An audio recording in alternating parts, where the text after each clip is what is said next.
business and jamming, y'all. What's going on? What's going on?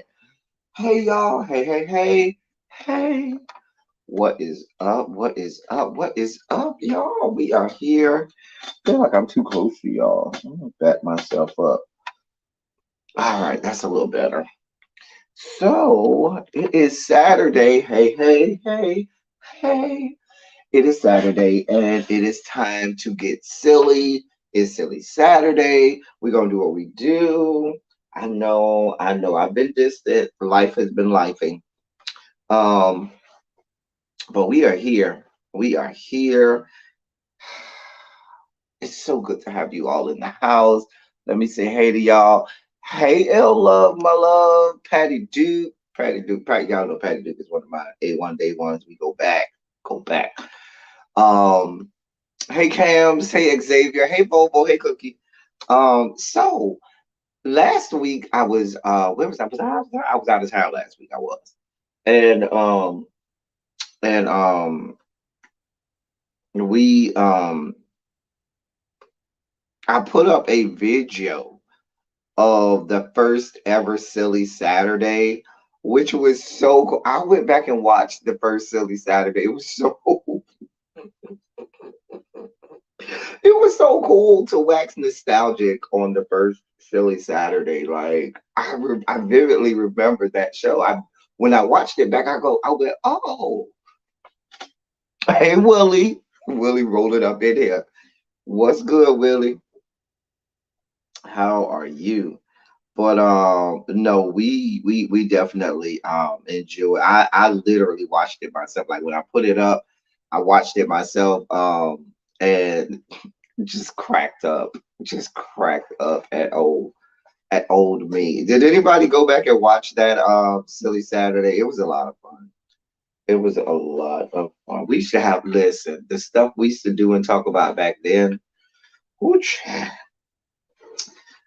and in commemoration of Silly Saturday of old, I have my coffee. Hopefully, like the old coffee is extra good. Extra. What's good, Karen? You say Colorado in the building. What's good, my love? Y'all come on in. I'm glad y'all are here. I'm glad y'all are here. We got some things to talk about. It's been a busy week. It's been a busy couple weeks, but we're here. Can I ask y'all something? Because I need to understand why we are in April. Let me say that again. We are in fucking April. And dear God above, dear Lord, we are still, we are still in like the 40s and stuff. Like, why is it still cold? Why is it still cold? Why? Why is it still cold? But it's still cold in April. Make it make sense in April. I saw you was traveling, Cam. I was like, well, when am I gonna get invited on one of these, fabled trips, Cams? Anyway, y'all, is it cold where y'all at? Hey, Janae, it's 33 degrees. That child, girl, it's April. We are in April, and we still over here dealing with the cold. Girl, we in the 60s and 50s in Vegas last weekend. We were in the night. See what I'm saying? It's the fuckery. Hey, Nicole Stevens, Shondo, boo. Shondo. Listen, there's a lot going on. I don't know why it's so cold, but whatever. It was snowing in Pittsburgh yesterday. Child, a mess. Just a goddamn mess. It's 34 degrees here in my area. See what I'm saying? It's cold. Why is it still cold in April? Let it go, winter. Let it go. God, it's over. It is over. Go listen to my Queen Mariah sing When It's Over. Girl. Like Noah, if you've never heard Mariah Carey sing that from back in the early 90s, you have not lived. It was cold here Monday and Tuesday, 30s. See what I'm saying? Child, quiet. but there's no climate change and global warming. Just a mess. What are those house prices? What are those house prices looking like? I can't with the 30 child. I'm trying to tell you. And you know what I realized? Well, here down in my area, it was hot all the way up until like mid December. It wasn't until like mid December, almost when it finally started to say it's time to get cold. And so I guess what are we doing? Making up for that now? Like I feel like it's staying hotter later, but staying colder later. So I feel like the earth is going through this seasonal shift where what we know to be traditionally winter is starting later, and what we know to be spring and summer is starting later and later and later. So we need to shift the starts of the seasons or something like that. Like I feel like that's happening. But whatever. Whatever. Mother Nature, whenever we feel like we figured her out, she says, "Oh, you think you got this figured out? You know what's going on? How you like me now?" Anyway, so what we gonna start off with? Listen, my trip to Miami was successful. We had a lot that we did. I'll just leave it at that. Hey, MV, my love. I'll just leave it at that. We did a lot. Shondo, boo, Shondo. Can I get some Shondos in the chat, please? When I was watching the first Silly Saturday ever, I was I noticed how we were real up on our Shondos, and I have been, real lackadaisical about my Shondos. But Shondos to everybody in the chat. Let's flood the chat right now with a hashtag Shondo or a Shondo emoji, white or black, whichever you like. Let's flood the chat real fast. Hey, little baby.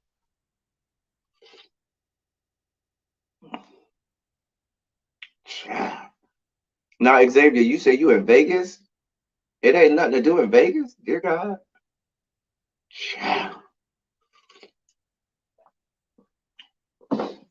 Anyway, so we got a lot to do, a lot to talk about, a lot to discuss. So much and so little.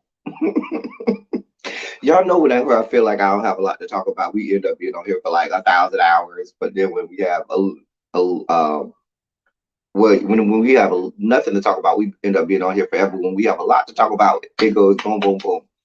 So I do know that a lot of us are getting our outfits together and putting on our clothing, getting ready to line up in this professional with your headlights on to the fume for LaShawn Pace. I'm gonna be here live, so I'm gonna catch the fume afterwards. Um, I'll catch it. Somebody on YouTube will be will have it up. They'll probably be live broadcasting. It's supposed to start at 11. And I think they said the color is pink. They want everybody to wear pink. So shouts out to her family. I know Tracy from the Braxton family is having a private memorial family and invite only today. So that's happening. And but I'm interested to see who this Sean Pace, because they listen, you gonna sing at Sean Pace's funeral, baby, you better put a singing down, okay? This ain't no yin yin yinging around the house. This is, baby, all the heavy hitters, baby, we is singing down. Do you hear me? Down. If you are on program, please be clear. You sing it down. I don't know who's on program. I can't wait to see it. I am going to sit and have me a glass of wine and something to eat and watch the Sean Pace home going when we get off here. Y'all wait till we get off here. It ain't going nowhere. It's not going nowhere. Just wait till we get off here. Okay? God. We are losing too many buddies. I wonder if Karen's coming. I hope Karen comes, because her and Karen were really, really close. And I love for Karen to come and sing the house down. One more good old nasty song, Karen. one more nasty holler. And I need Karen to have one more sickening Kojic hat tilted to the side. Yes, ma'am.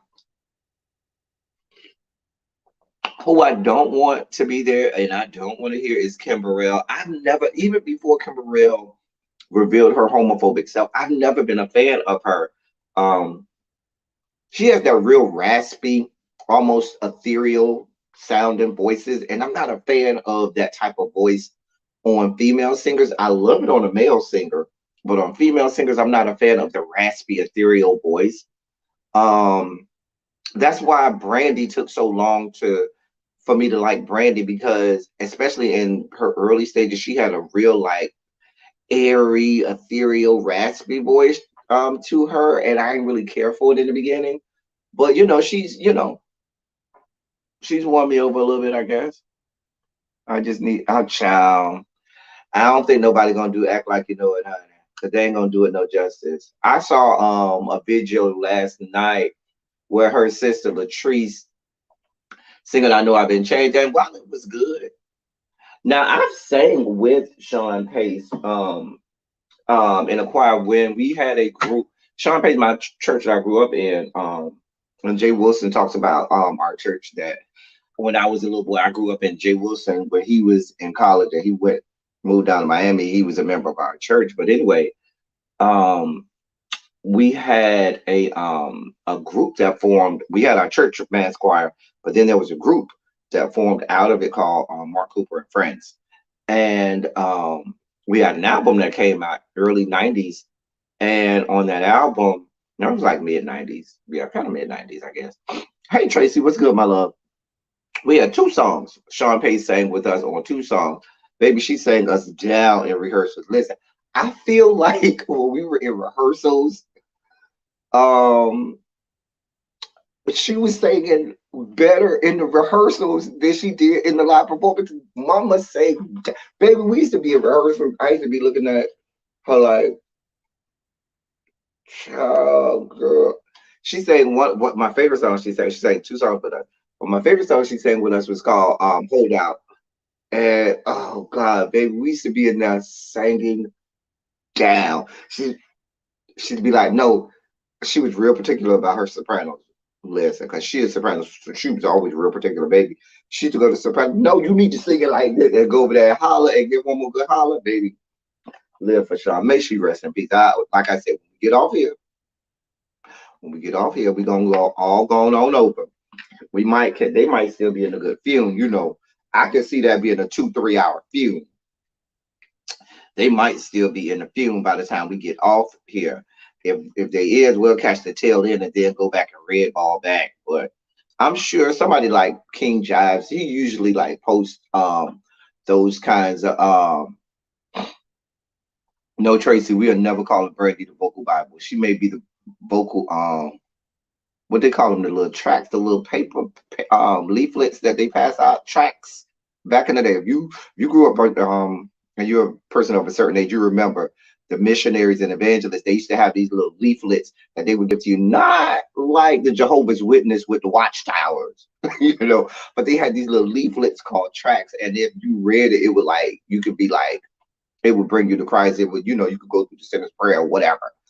Anyway, yeah, she might be the vocal pamphlet or whatever, leaflet, not nobody's vocal Bible, God. Hey, Tracy, good morning, my love. I'm not a fan of Jasmine Sullivan. I think she's very talented, but I'm just not. There are certain songs when she sings, I'm like, okay, I like this. But overall, she's okay for me. I'm not saying she's not a good singer. I'm just not like, ooh, Jasmine Sullivan, because she has like that aerial, ethereal, kind of voice, airy, raspy. Oh, see, people only know Sean Pace from Act Like You Know, but baby, if you grew up in Kojic, see, let me give y'all a history lesson.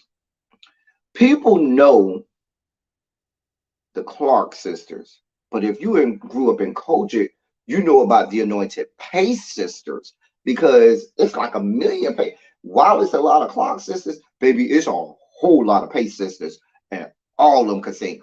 All of the Clark sisters can't sing. Let's just be clear. Jackie ain't putting no singer down, okay? Denise ain't putting no singing down. Dorinda, she all right for yin yin yinging around the house. Karen is the singer. Twinkie is the singer. But the Pace sisters, all of them hookers could sing. All of them could sing. And there was this whole, hey Stan J, not half a pamphlet. There's like 8 or 9 of them, Xavier. It's a whole, grocery list of them. But back in the day, there was this whole notion that the Clark sisters made it when the Clark sisters were um the commercial, more widely celebrated version of Kojic singing, but the Pace Sisters was what you went to when you wanted to have real down home Kojic church singing. There was, when people tell the story, they'll say there's speculations about the Clark sisters making it because of Mother Mattie Moss Clark and her influence within the Kojic church, and that goes back to even their grandfather. Mother Mattie Moss Clark is Mother Mattie Moss's Clark's father, Bishop Moss. Um, and there people say that colorism was involved, and somebody tried to tell me it was because the faces was big, but I was like, that don't make sense because the Clark sisters was big. All of them was big, except for Dorinda was the only one who wasn't big. But all of the other Clark sisters was big girls. So I negate that notion. But the Clark sisters were the light skinned ones. Hey, so Jeff, and the Pace sisters, the anointed Pace sisters, were the dark skinned girls. And so people say that colorism played a factor into it. Now, the Pace sisters did, via Sean and Berenice and stuff like that, they did start to get notoriety, but it was mainly solely in gospel arenas or in gospel music. They didn't really cross over into the secular world like the Clark sisters did. But you talk about, and don't get me wrong, the Clark sisters sing down, love me some Clark sisters. But if I'm comparing the two, overall, the Pace sisters, them hookers right there, sang down. Child, you got to go back and look at some of them old videos. You'll find them on YouTube of the Anointed Pace sisters back in the 80s and 90s and stuff. Baby, them hookers sang down. Yeah. Sean was part of the Anointed Pace sisters at first. Sean, all of them was. Because if you go back to their mom and dad, all of them were a part of the Anointed Pace sisters at first. That's how they came out. Sean just ended up breaking off and doing her own thing. But initially, all of them were a part of the Anointed Pace sisters. It's just that when people started to notice them and when they started to venture outside of Kojic sectors, um, and they started to get some notoriety, by that time, Sean had started to do her own thing. So she was no longer in the group. I'm not gonna go there, Pinky Tiki. Hey, and good morning to you, Pinky Tiki. The Clark sisters were churchy too, very churchy. Um, it was. I wouldn't say that the Clark sisters were more worldly than the Pace sisters were just as worldly as the Clark sisters, and the Clark sisters were just as churchy as the Pace sisters. There's a lot of politics that went into that, behind the scenes stuff. Um, a lot of people would say that it wasn't until the Clark sisters started to, when it was Sunshine. A lot of people pinpoint Sunshine.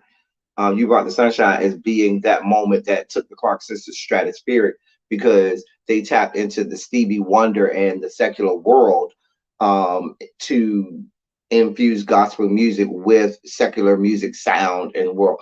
And I negate the notion that there's secular sounding music and gospel sounding music. They just took music that was good music, because Stevie Wonder is one of the greatest musicians, writers, artists in the history of humankind. So, borrowing, his bass line and stuff like that, help, because it gave people at that time something to point to and say, hey, I know that. And then by the time they realized that it wasn't what was that? Master Blaster. What's the name of the original Stevie Wonder song? I can't think of it. Uh, I can, it'll come to me. But anyway, once they realized it wasn't Stevie Wonder and it was the clock said it was already too late, and then now you were forced to pay attention to the vocals, and you were like, these girls are singing, and then the rest is history. And then you go on the Grammys and you sang and you get churchy. Now they went when they went on the Grammys, they was like, yeah, y'all wanted we brought the sunshine, but baby, we get real churchy. They was churchy, but the church people and culture was mad at them for even going on the Grammy. Child, it was a mess. It was a mess. A mess.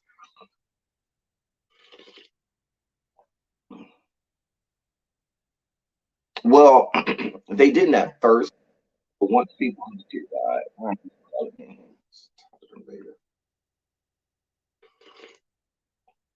so I definitely will agree. I do think colorism did play a part into it. I wholeheartedly think. I'm not gonna say it was the whole part of, but I definitely believe and know that played a part. So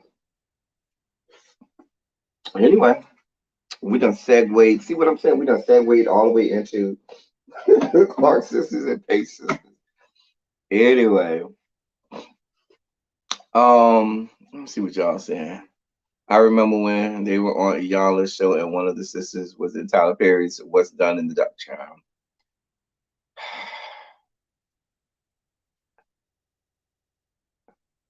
Child, it was a lot, but it was a lot. Hey, Amber, that went into it. Anyway, so let's get down to it. Let's get our first story out of the way. So, I couldn't be cozy. Y'all got too much rules and regulations when y'all produce best. Listen, there's rules and regulations in all churches. Let's just be clear. You just, abide. If that's what you know, you conform and abide by the rules. That's just like any household. Certain parents have, even the parents that people feel like ain't no rules in their house, there are rules. Their rules are just different from the rules that people may be used to or think should be there. But there are always definite rules anywhere. And you, if that's where you are, you're governed by those rules and you conform to them. But let's be clear. When you talk about influence on gospel music, it's Kojic first and then everybody else. The biggest denominational influence on gospel music is Kojic first and then everybody else. I remember that Iyanla episode, and she told one of the sisters that she's nice, nasty, and agreed that people have told her that before. And she agreed that people have told her that. I grew up Southern Baptist. It was way too stifling for me. And that's what I'm saying, Cash. People say that Kojic has all of these rules, but Kojic has really, really gotten much more relaxed on his rules. Like the Kojic back in the 80s and 90s, y'all don't even want to dream and believe what it was like back in the certainly back in the 80s. When I was a little boy with Kojic, like especially for the women. Hey, Spicy Original, men had a lot more, a lot less rules, but for women, baby, it got down to the color of your stockings, the length of your stockings. You couldn't go up in no Kojic church without your head covered at all with either a hat or a mantala or whatever I forgot I think that's what they call it, mantala. People say it's a look like a little doily, but you do not go up in a culture church with your head uncovered. If you're a woman, baby, you ain't go up in there with no pants, no jeans, no makeup. You barely got away with earrings. And if you did wear earrings, it was probably gonna be like pearl studs or something like look, ain't play that mess. Mantilla, thank you. Hey, New Jones, child, you ain't play that mess back in the day, honey. Child. There were certain places even within the church you could go, like you couldn't go up on the pulpit. You couldn't, like, it was just a whole bunch of, like, I will admit it's, but they're not that stringent now. Like now, women couldn't even go in the pulpit at all. I remember women, if they had to speak, they would put a little a mobile podium lectern type thing down on the floor level, and you had to go up to that and with a mic and speak from there. They didn't let you in that pulpit. They ain't play them games. They did not play them games. Cha. Anyway, I don't know how we segued into that. Anyway, y'all finna make us miss the fume. I told y'all we gonna watch the fume after we get off here today. All right, pearls are so ugly that in one gem should be. That is what I don't feel like pearls are ugly. Like with the right outfit, a good pearl earring is cute and classy with the right outfit and the right pearl. I mean, I think Sarah Huckabee Sanders bastardized pearls, and you never want to see pearls again because she's over here looking like the Hunchback of Notre Dame wearing these pearls. Dear God, made bastardized and made pearls look like they weren't a good thing. But pearls can be very cute and very classy. It's kind of, you know what I think about pearls? I think about how Serena, when she would go to Wimbledon, she says, I'm not into Wimbledon whites. I'm not into wearing white at tennis courts unless it's Wimbledon where it's classy. Because you know Wimbledon has rules. You can only wear white on Wimbledon tennis courts. They don't play them. They don't play them games down to the Wimbledon, and so um, I feel like the same way about pearls. Pearls are a little border like until you find that right outfit and it's classy, and you go, okay, I like this cute little pearl. So right, they got to be done correctly. They got to be done correctly. So yes, baby, that was Quasimodo, honey. She was the whole hunchback. Sarah Huckabee Sanders used to get on my last goddamn nerves. I was like, and somebody married her. Do y'all realize how young Sarah Huckabee Sanders looked to be about 58? And Sarah Huckabee Sanders, when she was press secretary, was in her 30s. A mess. A mess. Anyway, let me get to my first story. See how y'all sidetrack me? See how y'all decide.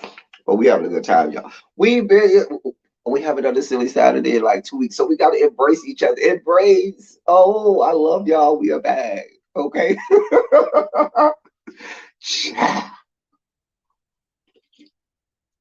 Child, that woman looked to be a good 58. Child. Not that she was aging like a can of open beer. Baby, that woman. Oh, child. Somebody married her. Child. God bless her heart. Anyway, so let me put this picture. Oh, I didn't mean to do that. Because this goes into our first story. Where's this picture at? I had a picture for y'all. Oh, here it is. So we're gonna start off with a little bit of sports. So, dude on the side is Memphis Grizzlies basketball player Dylan Brooks. Chick on the right, dude on the left is Memphis Grizzlies basketball player Dylan Brooks. Chick on the right is his girlfriend. Um, and so here's the story though. The story is his ex-girlfriend has been spreading false rumors that his new girlfriend, girl in the pic, is and she goes by the name Big Bambina, is actually a trans woman and not an actual woman.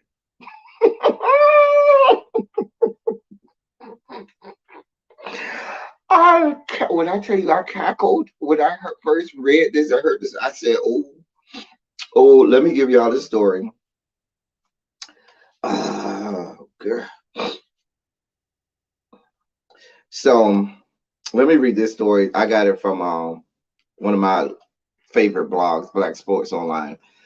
.com. So it says you might have seen last week on the social media street some stories about Grizzlies Dylan Brooks' new girlfriend who goes by the name the Big Bambina. She has been at multiple Grizzlies games this season, often sitting courtside watching Brooks play. They had been dating for about 9 months. They have been dating for about 9 months on the low. But the relationship came to light after it appears that one of Brooks's ex-girlfriends decided they weren't happy. She wasn't happy with his new relationship and spread a rumor that Big Bambina was a transgender. As far as which ex-girlfriend it could have been, well, Brooks has had a few that has that have had problems with him in the past. With that being said, Big Bambina wanted to clear the air about the false rumor. She did a Q&A on Instagram where she provided a birth certificate and some other information to prove she is 100% woman while also showing support for the transgender community. It should be noted that there is nothing wrong if Brooks or anyone for that matter wanted to date a trans woman.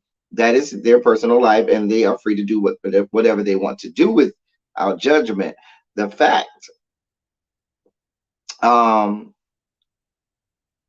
the fact that one of Brooks's exes thought this would hurt his reputation means that they are still they are very transphobic, and that is sad. Brooks and it goes on and on and on about his history with women. So I looked at this story, y'all, and I said, that is horrible. Listen, why?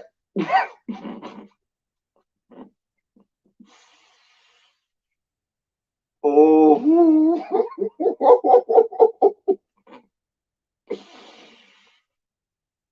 mm, listen. Now this speaks to exactly what you took the words right out of my mouth, Xavier. I noticed with a lot of non-black women,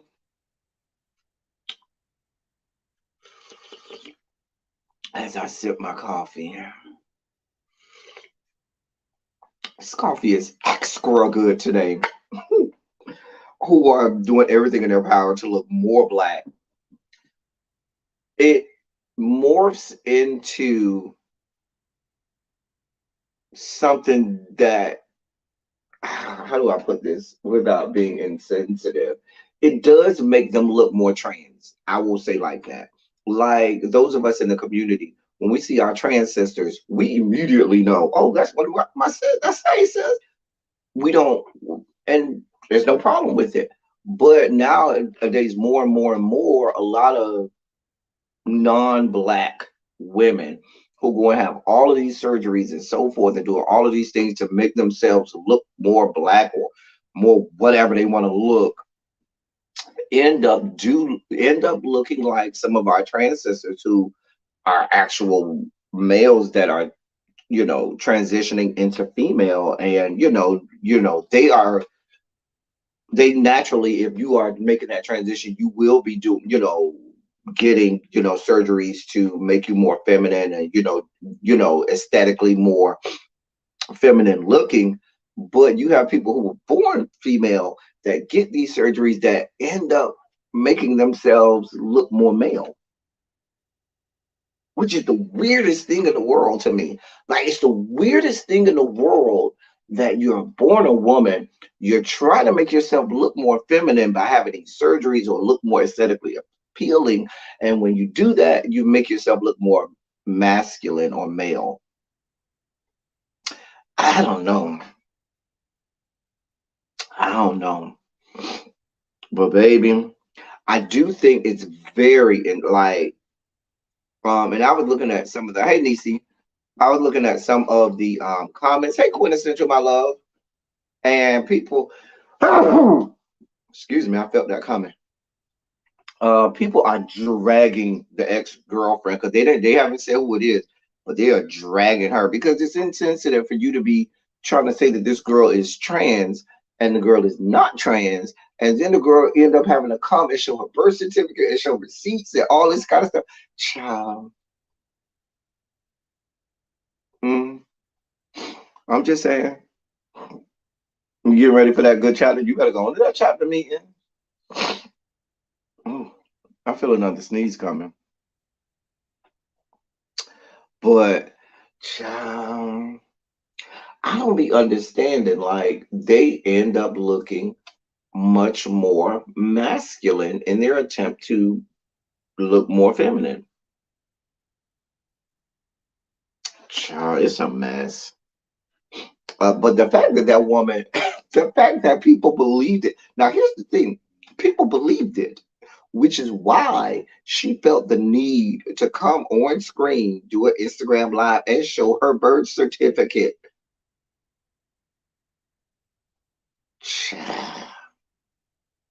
Now, isn't it?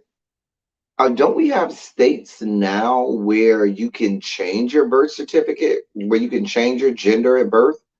Do they? I thought.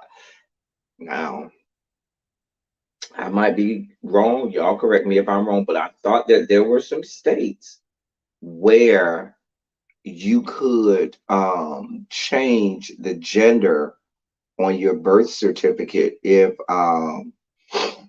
you want.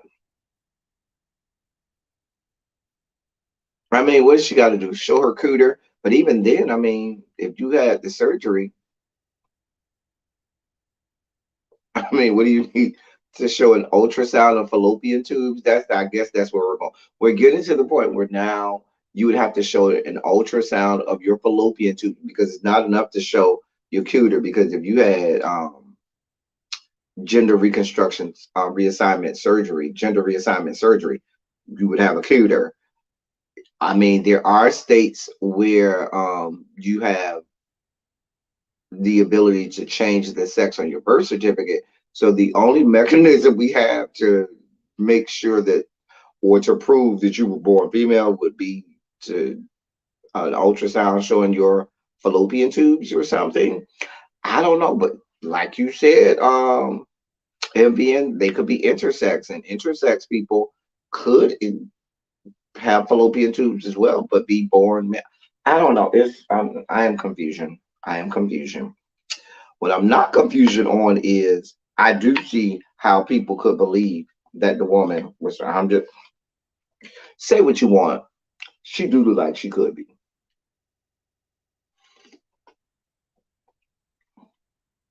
She's from Canada, America's hat.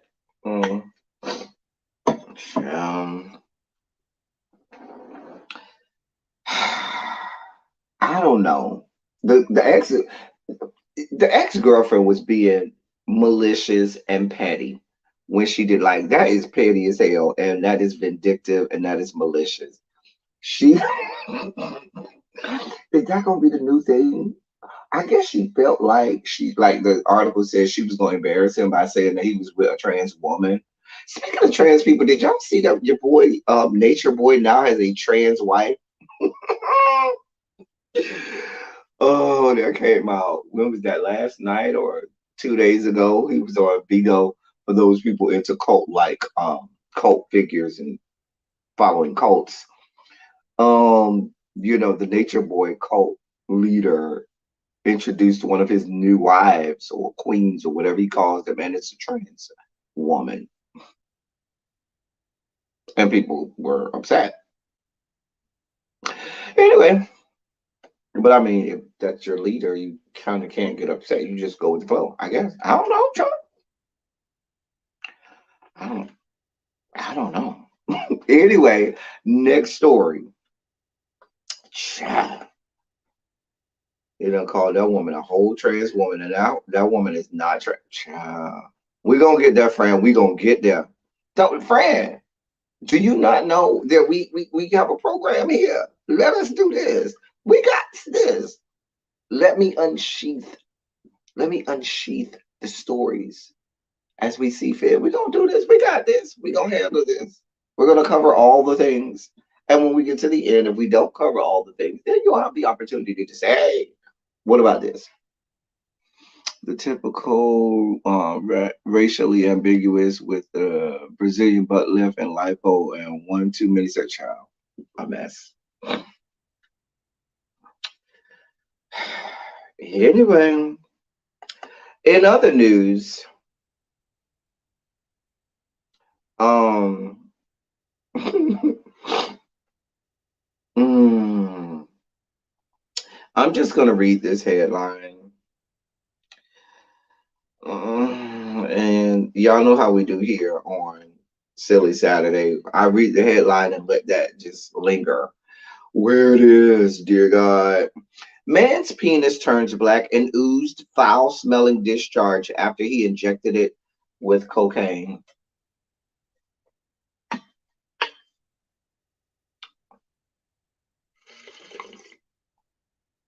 I'm almost out of coffee. Oh, and the coffee is extra good today.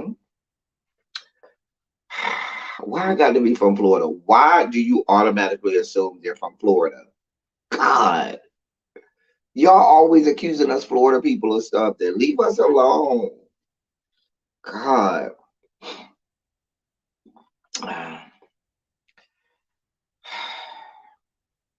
This is according to Complex Magazine. According to a February article published in the American Journal of Case Reports, a 35-year-old man had gone to a hospital with excruciating pain in his genital area. Doctors at the Bronx facility say the unidentified man injected admitted to injecting his penis with cocaine about 3 days prior. Physicians then examined the patient and discovered his penis had turned black and was releasing a foul smelling discharge.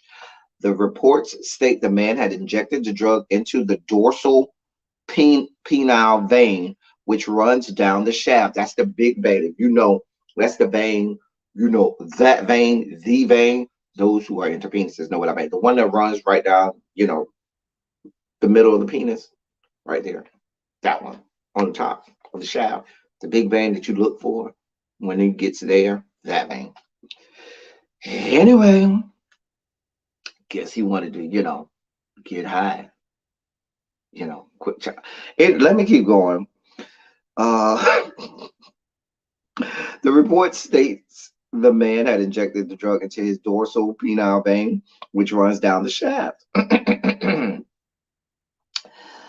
He allegedly informed doctors he had injected the same vein multiple times within the 2 weeks prior and didn't experience any complications until the most recent injection, which was immediately followed by severe pain in his penis, scrotum, and right foot.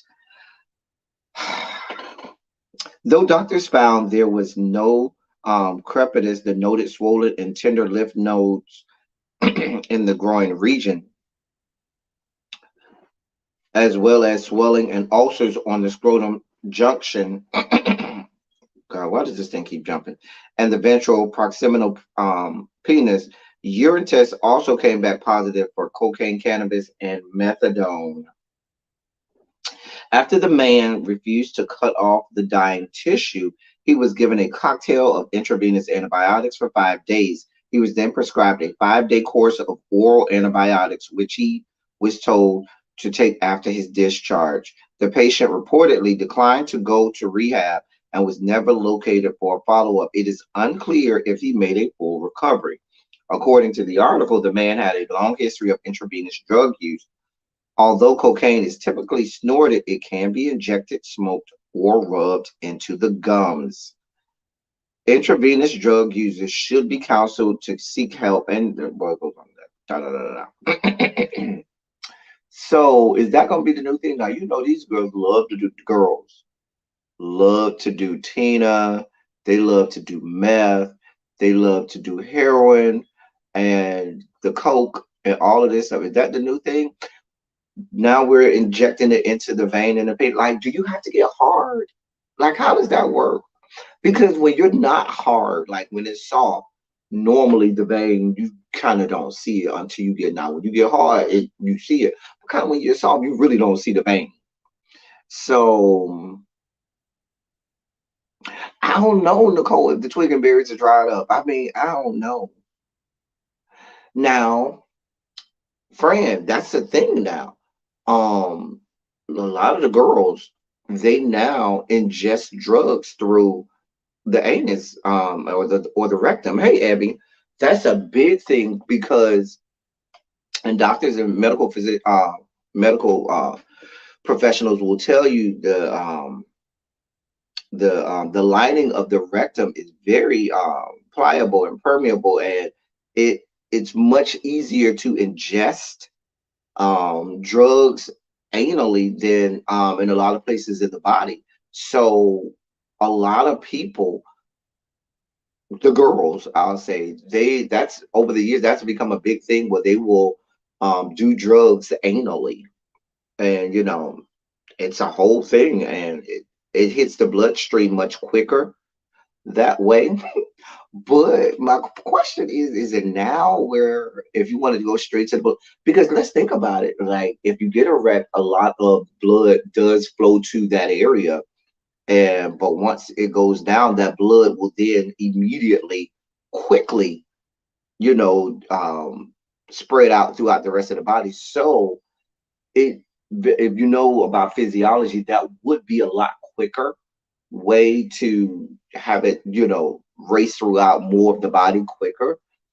Um, Doing it that way. And so maybe I think what happened was he was trying to do it again and maybe hit the wrong area or hit a nerve or something like that. Hey, really be, um, child, but he hit the wrong area. He didn't hit the right vein. Child, I don't know. Ladies and men who get into the penises, if you are into doing drugs, would you help your man inject it into the vein, into the shaft? Like, is that something that you would do for your partner if y'all are into the whole? Abby, he told a whole story about people who use drugs and stuff like that from the good few. Y'all gotta go listen to Abby's story. I don't even know if she put one up yet. She'll tell y'all the story about the good few where they were doing drugs and stuff. Anyway, that man will probably never get to rub one out ever again. Hopefully, he enjoyed his last one. Who knows? Maybe the antibiotics worked. I don't know. They offered to remove the I guess the deteriorating skin, and he said no. So I would venture to guess that if this man's penis was in jeopardy of being lost, he probably would have went back to the hospital and said, "Hey, I need y'all to save my peen. Save the peen. Save the peen." I would say I'll keep you posted on that, but I'm not. We're not. All right, I guess it's time. We done played around. Oh,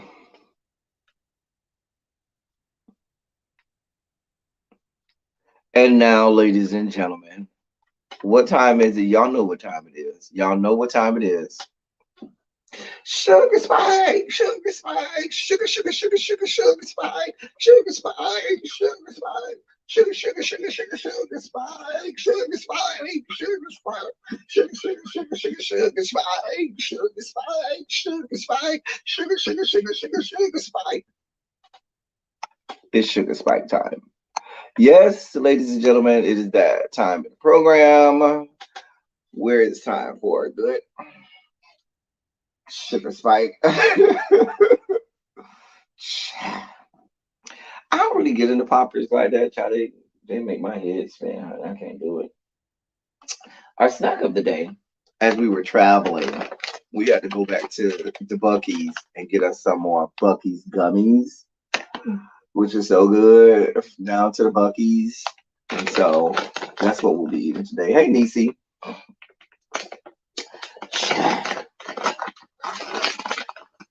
Sugar spikes.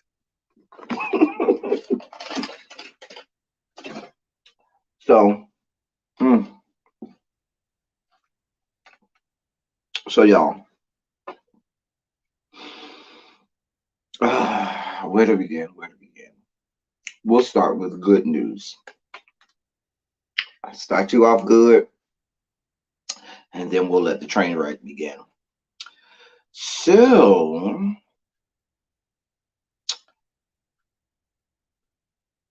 y'all's girl, not mine. Girl, all these people calling me, God. Y'all's girl, and not mine. Any immortal words, stomp down. Um, Senator Susan Collins has come out publicly stating that she will vote to confirm Ketanji Brown Jackson.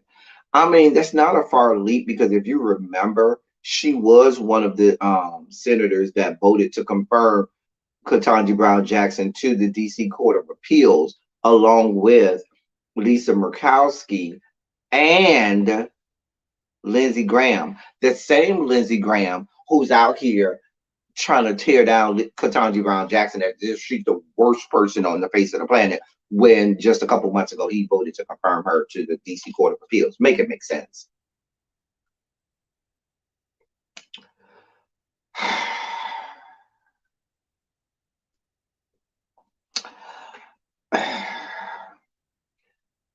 I will say that it is a little surprising because in these instances, these Republican senators show their true colors and they don't mind reminding you that they are truly Republican and they fall lockstep and key with their other bigoted and racist fellow members of the Senate and Congress. Lisa Murkowski and Susan Collins have been voting with the Josh Hawleys and Rafael Cruz's and Tom Cotton's and Lindsey Graham's of the world all legislative session. Let's be very clear. So I mean, I'm glad she is. Um, but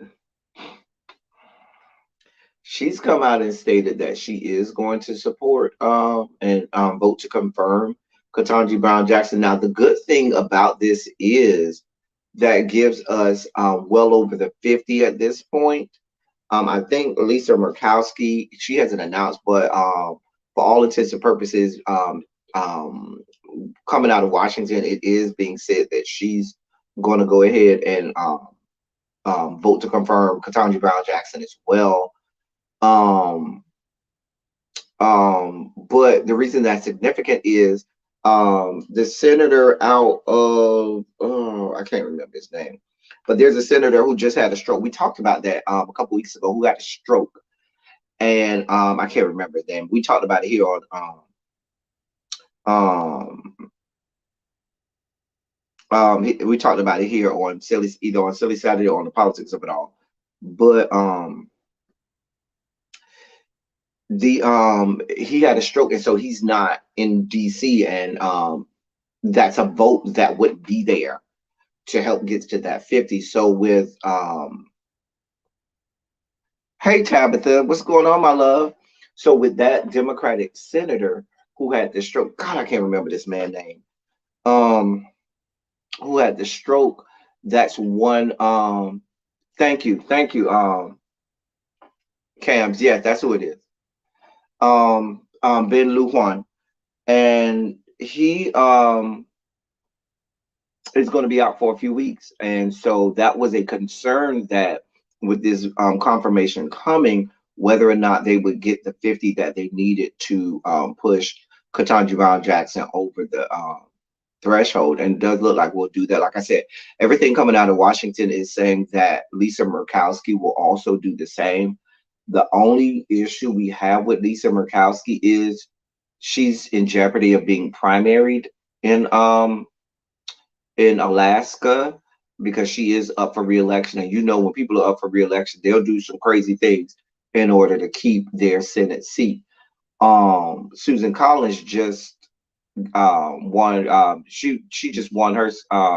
She just won her seat again in 2020, so she wouldn't be back up for reelection until 2026. So I feel like she don't have nothing to lose because by the time 2026 comes around, people will have forgotten. But Lisa Murkowski, on the other hand, she is up for reelection this year. So we'll watch and see if that sways her one way or another. But it looks like she's going to go ahead and um, vote to confirm Ketanji Brown Jackson because she voted to confirm her to the DC Court of Appeals. So we'll watch that, and but everything is looking good with it in that regard. So that's our good news. I'm gonna save that story for our last segment of our Sugar Spike segment. Last story in our Sugar Spike segment. Our next Sugar Spike segment moment is the curious case of Quintez Brown. Who is Quintez Brown? Now, some people may know him if they see him. I got a picture of him for those people who need him. Let me put this picture up. That's Quintez Brown. That is Quintez Brown. Now, Quintez Brown is a student at well, I think it was. I think he graduated, but I know he was a student at University of Louisville, and he is an activist, very involved with Black Lives Matter, and very involved with matters of protest and activism across the country. He has been indicted. He has been indicted for the attempted shooting of a mayoral candidate. Um, yeah, let me read this for you. Louisville activist Quintez Brown, 21, has been indicted on attempted murder charges after shooting at mayoral candidate Craig Greenberg, reported the Associated Press. Brown reportedly fired several shots at Greenberg in his campaign headquarters. Speculators thought Brown's activism for racial justice drove him to violence. A Louisville grand jury indicted Brown on one count of attempted murder and four counts of first-degree wanton endangerment, as four of Greenberg's staff were present when the shooting happened, per AP News. Brown has reportedly been on house arrest since the Louisville Community Bail Fund paid his $100,000 bond for his release from jail. According to the Courier-Journal, Brown entered Greenberg's office and began shooting. None of the other four people in the room were injured, but a bullet grazed Greenberg's shirt. A staff member reportedly shut the door, and others helped block the door. Others helped block the door, with tables. Brown was later identified as the subject. And this comes from the Courier Journal. A police report says a man later identified as Brown fired a 9mm Glock handgun in the office. Officers found a man matching the suspect's description less than a half mile away. About 10 minutes later, carrying a loaded 9mm magazine in his pants pocket, according to the arrest report. He also had a drawstring bag with a handgun case, additional magazines, and bullets, the report said. The surveillance video from the building showed the suspect wearing clothes matching Brown's clothing and carrying the matching bag. People who know Brown were shocked by his arrest, recognizing him as a hopeful change maker in the community. Per Brown's Twitter page, he was looking to represent District 5 for Louisville's Metro Council.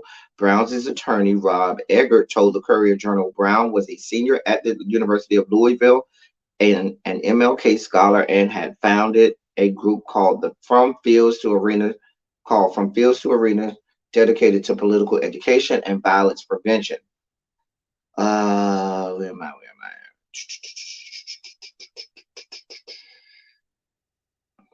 Brown had reportedly disappeared for 2 weeks in 2021, leading friends and family to grow concerned about his mental health.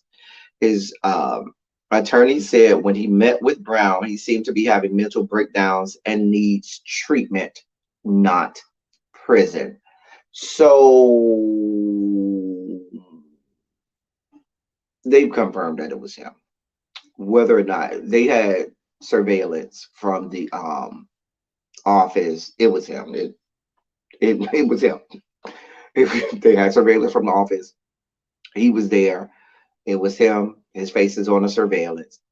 Same clothes, the book bag, and all of that. They found Brown, like they said, half a mile away. 10 minutes later, he still had magazines on his person, and he still had the book bag with the gun case, magazines, and bullets. Yeah, it was him. But like his attorney and people close to him are feeling like he may be having mental episodes, and not that he has a history of mental episodes, but his mental well-being and wherewithal may be in question or in jeopardy. And let me say this. because um, some people have started to say that that this is just the defense's methods of trying to get um what do you call it when they say that the person was oh, my brain is just blank today. You know, when they try to get the case thrown out because they said the person had a moment of temporary insanity and stuff like that. You know, when they try to make it a mental case or whatnot. My point is this: did it or not? When you talk about being at the forefront, and if you read some of the personal letters and personal journals of some of the civil rights activists and some of the people who were very instrumental back in the going back to the 1800s, as well as the 20th century, about people who were very instrumental and active in protesting and very instrumental and active in um, uh, civil rights and different things like that, or the abolitionist movement. A lot of is a lot is stated by them about their mental wherewithal, the toll that it takes on them just to get themselves mentally in a place where they can do the work for the people, the mental duress that they are often in. And, you know, someone of that age still in his own stages of development into adulthood and stuff like that. You can only imagine the toll that it could take on someone's mental state and where they are, where it could cause them to snap. When you see and deal with a day-to-day cycle of, you know, what America puts on black people, it could get you to a stage where you just say, you know what, screw it, and people snap. Or people will have a situation where they may, you know, go off the deep end and take, you know, matters into a you know, go down that road. I could totally see it because we often come on after we hear about certain things or after we are um involved in situations with America and what America does to us, where you do, you know, start to kind of lose it a little bit. You become unraveled sometimes, where it can cause you to say, you know what, enough is enough, and you can, almost spaz out almost. The point that I'm making is America brings people to this point, especially us as black people. They bring us to the brink, and it's like they push you, push you, push you, push you, push you until they're trying to force you into being a violent being, sometimes violent or just um reacting. And then once you do, now there's this whole, oh, I got you. That's I knew that was going to happen. The happenings of this past weekend notwithstanding, do not ask me about this past weekend, last weekend. Do not ask me about none of the Oscars. Do not bring up none of the Oscars. Do not put it in the chat. Mods, if somebody puts in the chat anything referencing the Oscars, please remove it. I'm not saying block them. I'm not saying time them out, but just remove anything from the chat that deals with the Oscars or anything from last Sunday. Dear God. Anyway, but I don't know. He hasn't, from what I've been reading, the articles that I pulled up, he hasn't admitted to anything. He did there they have he's out on bail, he's under house arrest. He hasn't admitted to anything. His defense attorney, um it sounds like and looks like that the route that they're gonna go is trying is moments of temporary insanity. I don't know that they have a case that that it would be a good case for them to just say, "Oh, I didn't do it," with as much evidence that they have of him. You know, I'm sure they have ballistics and all kinds of stuff that links him to it or whatnot. So, but I just to me, the reason I say the curious case of Quintez Brown is because people from the outside are going to point this to, oh, he shouldn't have done it. Oh, that's bad. This, that, and the third. And oh, he's a criminal, dot, dot, dot, dot, dot, so forth and so on. But I would venture to tell you that we got to think of it, the whole totality of the situation and what it is to be involved in the everyday, day to day fight for the rights of not just yourself, but a whole lot of other people.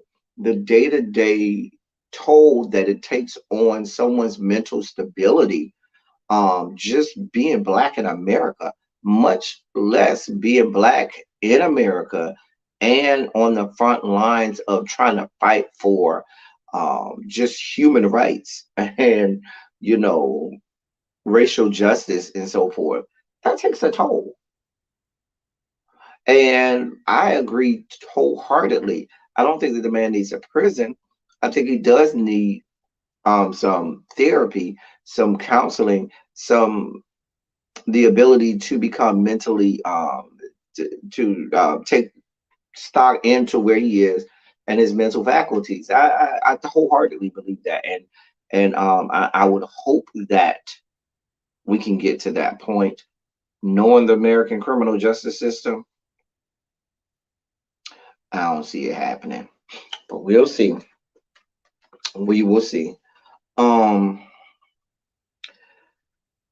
if this were the politics of it all, I probably would spend a lot more time on this. But since it's Silly Saturday and not the politics of it all, we would not do that today. But that is Quintez Brown. Y'all can go look it up and do your own research on that story and what he has going on. I am going to personally follow this story to see what comes of it, because I am interested in his story. Let me see. In other news, in other good news, we're not all bad in the sugar spike segment of in today's sugar spike segment. We know that earlier this week, President Joe Biden signed the Emmett Till anti-lynching bill that was signed into law. I believe it was Tuesday. The bill goes back prior to Emmett Till even being alive. Emmett Till was not even alive when they first proposed the Anti-Lynching Act and a bill for anti-lynching, and the bill was named after him. Um, and we all are very familiar with Emmett Till and what happened with him. Um, we are going to celebrate this moment. I've heard some people try to downplay it and make it as if, oh, that should have been in, we should have had that a long time ago. You are certainly right. We should have had that on the books a long time ago. And it stands to speak to where we are as a country and how horrible this country is. I mean, if you think about it, the anti-lynching bills goes back to, I think, 1899 or 1900, somewhere around there. There have been several iterations of it. There's even, if you go back to the history books, I think it was 1935, where Senator Richard Russell out of Georgia, and I wrote down, what did I write down in my notes? Because I remember learning about this, and I went and looked it up because I wanted. There was this horrible quote. I wrote it in my email. Hold on, y'all. Because what happened was, as I'm looking for, what happened was he, when they were debating the bill, Senator Richard Russell out of Georgia decided that he was going to filibuster that bill for 6 days. And if you recall, the Senate filibuster started because they were trying to stop the anti-lynching bill, and they were trying to filibuster things that would cause this bill to come to fruition. Anyway, here it is. He said in his attempt to filibuster, he said he would do whatever it took to preserve and ensure white supremacy in the social, economic, and political life of our state. Let me read that again. He said he would do whatever it took to preserve and ensure white supremacy in the social, economic, and political life of our state. This is the days of the Dixiecrats, when the Democrats were staunch racists and they were all about the business of ensuring white supremacy. So, we are very happy about this bill being passed. Um, I, the countless scores, the countless thousands of Black people that have been lynched, maimed, murdered, incapacitated here in these yet to be United States is just incalculable. Now there are some places that say there's as many as about 4,700 cases of lynchings. Most people will say that there's well over that because there are so many lynchings that happen under the cloak of darkness that nobody heard about, or that were in areas that were rural, or in areas where there wasn't any press or anybody there to report on it. And you know how they used to do Black people back in the day. They would kill you and bury you, and there'll be no more seen or heard of you. The thing about lynchings that makes it so heinous is the involvement of um the involvement of the criminal justice system, the government, and everything. Please be clear, when lynchings were at their height,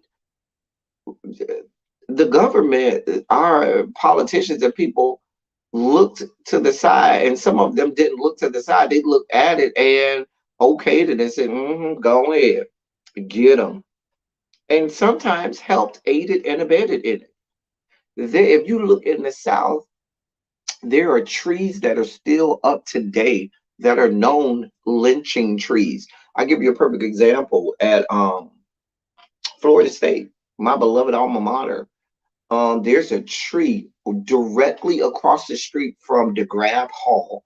DeGraff Hall, now I'm giving you some history of my alma mater, but DeGraff Hall was the Black dorm. It is the only dorm that's literally across the street from the university. Um, the only two things belonging to the university that are on that side of Tennessee Street, the north side of Tennessee Street, is the President's Mansion. Well, what used to be the President's Mansion, now it's Alumni Mansion now. But what used to be the President's Mansion, the Catholic Church, the University Catholic Church, and that dorm. Those are the only three things on that side of the north side of Tennessee Street. That dorm was the Black dorm. It's the only dorm on campus that had its own mail center because Black people were not allowed to go to the post office on the university's campus. And Tennessee Street at one point was the deadliest street in southeastern United States, as they would have dozens of deaths by car accident every year. But there's a tree, a very large tree, directly across from you. When you walk out of the front door of DeGraff Hall, and which is facing campus, and you look at that corner, um, where it is across the street on campus, there's this huge tree. That tree was one of the lynching trees. There were several lynching trees in Tallahassee, but that tree is one of them. And they purposely put that dorm there directly in front of it to remind those Black students every time they walked out of their dorm to go to campus, please be clear, it's real in these streets. So that's the kind of stuff, and that tree is still there today. And so we're talking about anti-lynching. This stuff goes back hundreds of years. And I'm glad we do have legislation in place now. But please be clear, America is not done being who and what it is. And that bill alone is not going to stop America from doing what it has been doing to us for hundreds of years now. Um, well, you should have known it wasn't going to pass unanimously. Um, Cams, I mean, come on, what are we talking about here? But it has been celebrated. It's been well widely reported, well talked about. Um, and we're glad that it happened. And we're glad to see it done. In more sugar spike news, the state of California has last year, the governor of California so, put in place this commission, this task force to look into reparations for Black people. They went, did the business of coming up with this, and they came back with some recommendations. I'm going to read this article about it because what happened is there was some debate on who should be eligible for the reparations.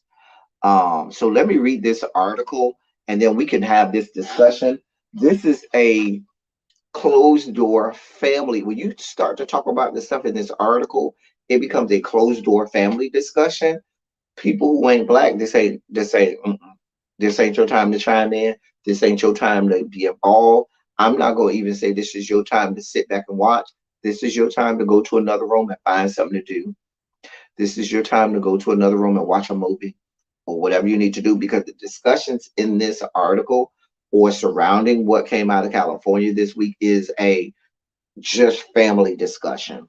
So, um, let me read this article. A California task force's decision to limit reparations for slavery to people who can trace their lineage to free and enslaved Black people living in the United States during the 19th century has drawn criticism from task force members and experts who say the decision makes eligibility difficult to prove and narrows slavery's impact on African Americans today.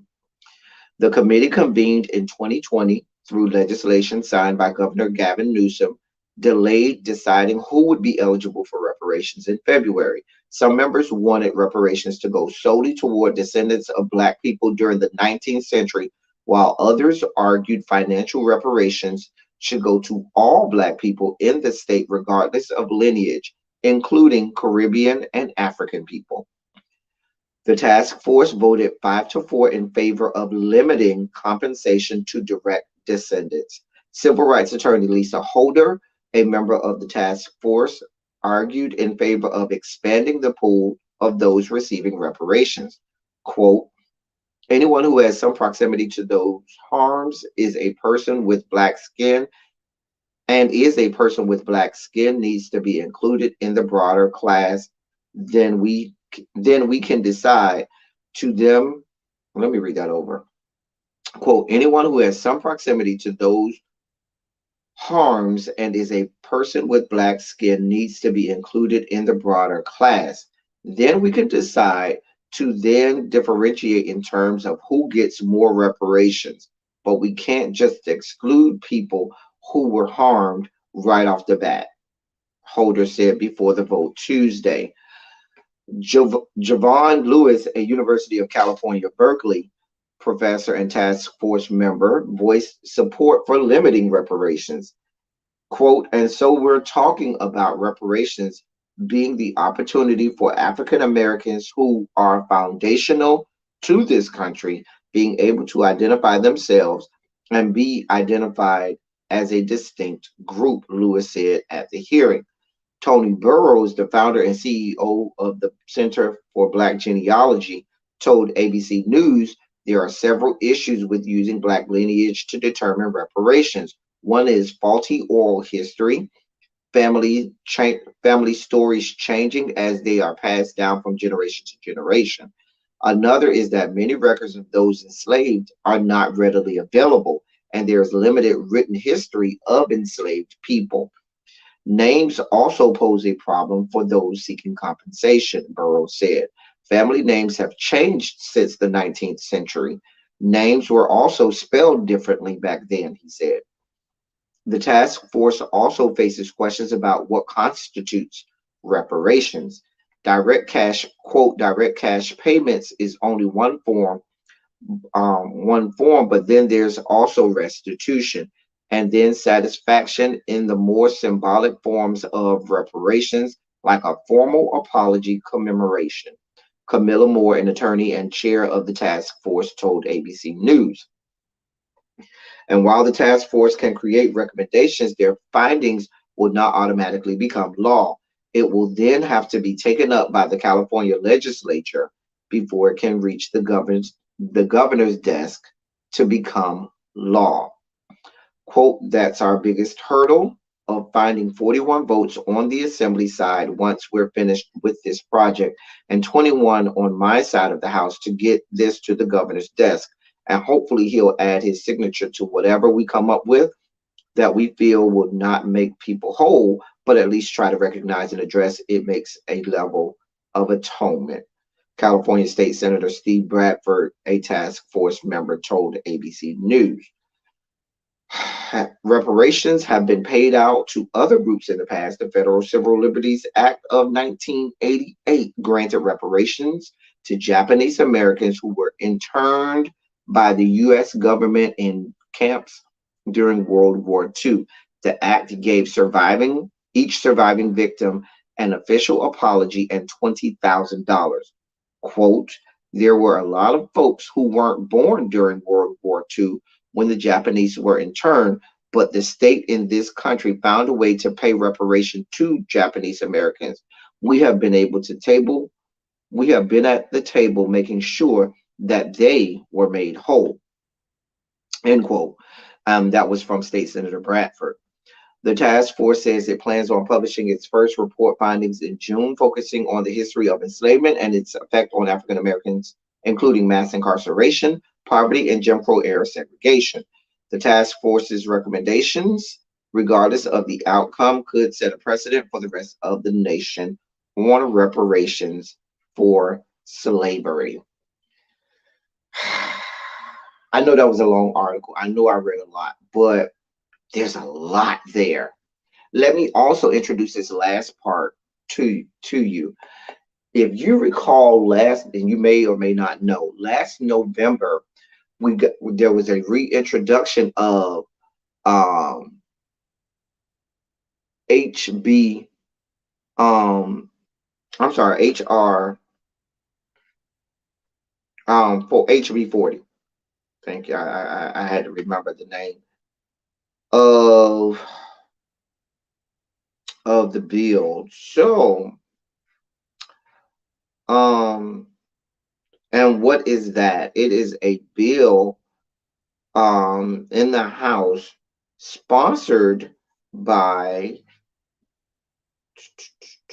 I'm sorry, HR 40, sponsored by Sheila Jackson Lee of Houston, and it is a reparations bill that she introduced, and that is, they're saying it looks like it may have enough. It's starting to look like it may have enough to get through the House. They're not certain yet, but they are looking to California and see what California does and so forth. Now, I was reading an article, and I want to read this one part of the article that talks about HR 40 and introduce this into our conversation. It says, in 1988, Japanese Americans who were wrongly removed from their homes and incarcerated in camps during World War II received an apology and reparations. A century earlier, in 1892, families of 11 Italian immigrants who were lynched received payments from the federal government. The precedent for HR 40 is there, but it is the will to bring it to a vote. We have gone from a handful of co-sponsors when Representative John Conyers introduced the bill more than 30 years ago, just after the 1988 bill for Japanese Americans, to pledges of support from the majority of the members of House. So they're saying that they do have pledges of support from the majority of the members of the House, at least on the Democratic side, and even I think they said a couple on the Republican side. But they've been trying to introduce HR 40 since 1988 when they introduced reparations for Japanese Americans. And so John Conyers and members of the Congressional Black Caucus said, well, if y'all giving them reparations, we should get it as well. So, but let's go back to California. So California has said, the task force is recommending that in order to receive reparations, you need to be able to trace your lineage back to either free Black people or enslaved Black people that were here in the 19th century. If you cannot, then you're not owed. That introduces the conversation of everybody else that doesn't fall into that category. You have a lot of immigrants from a lot of areas that are Black that wouldn't fall into that category. What if you're Rachel Dolezal?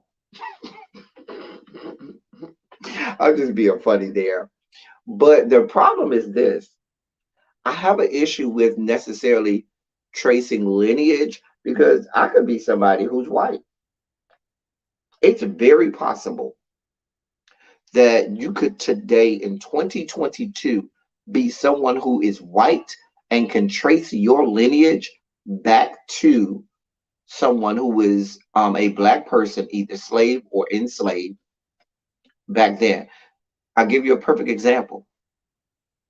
What if your great, great, great, great, great, great, great, great, all the way back in the 19th century ancestor was Black or an enslaved Black person who was raped or who, for whatever reason, had sex and had a child with someone white, and that child was able to pass.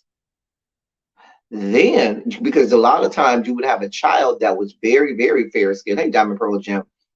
And they were able to pass.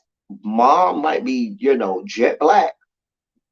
Dad is lily white, or vice versa. Dad could be jet Black. Mom could be lily white. But the child comes out able to pass. That child grows up and marries a white person.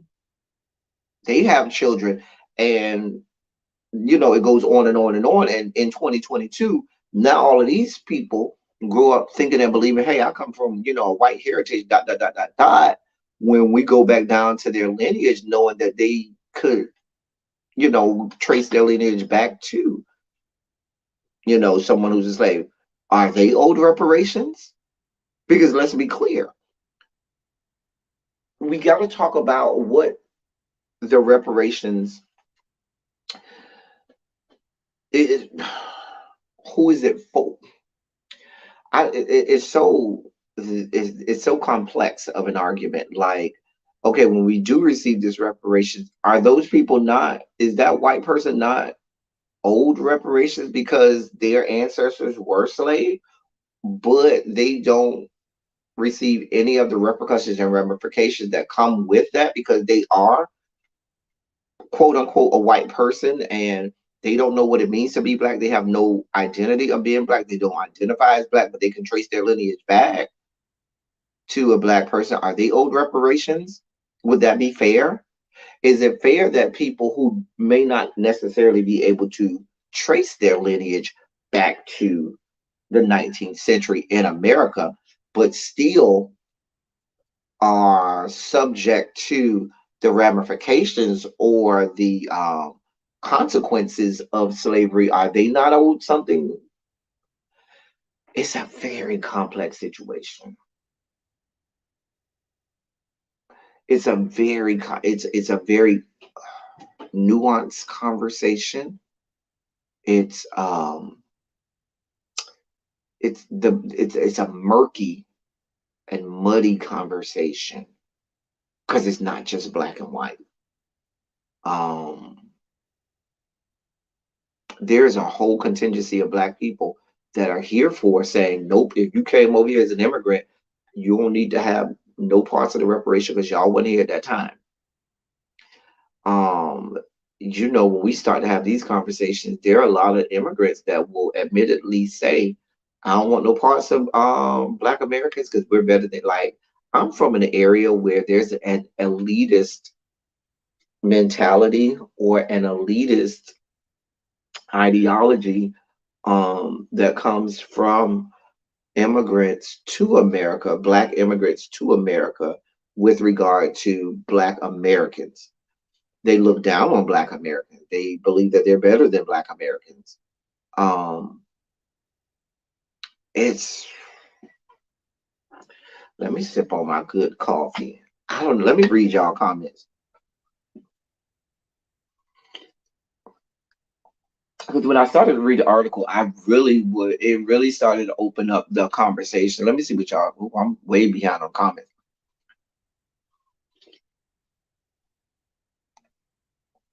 All right. Where am I? That's very true. If I had lineage that expands to Canada because of those handwritten census, you have, okay, because of those handwritten census records, I can trace back to two different plantation owners, Edge and Vaney. Interesting. And I've seen name changes occur because of handwritten census records. You have, for example, in my family, on my grandmother's side, well, in my family, my lineage, three of my four grandparents were born in Bahamas. One of my grandparents was born in Alabama. So, and my grandmother, who was born in Alabama, their last name was one thing, and then they changed it because um, her dad ended up, family history, her dad ended up killing a white man because the white man did something to one of my aunts. He killed the white man, and they had to flee Alabama, and they uprooted the whole family, moved the family to Miami, and changed the family's last name because of that, because they didn't want anything to happen.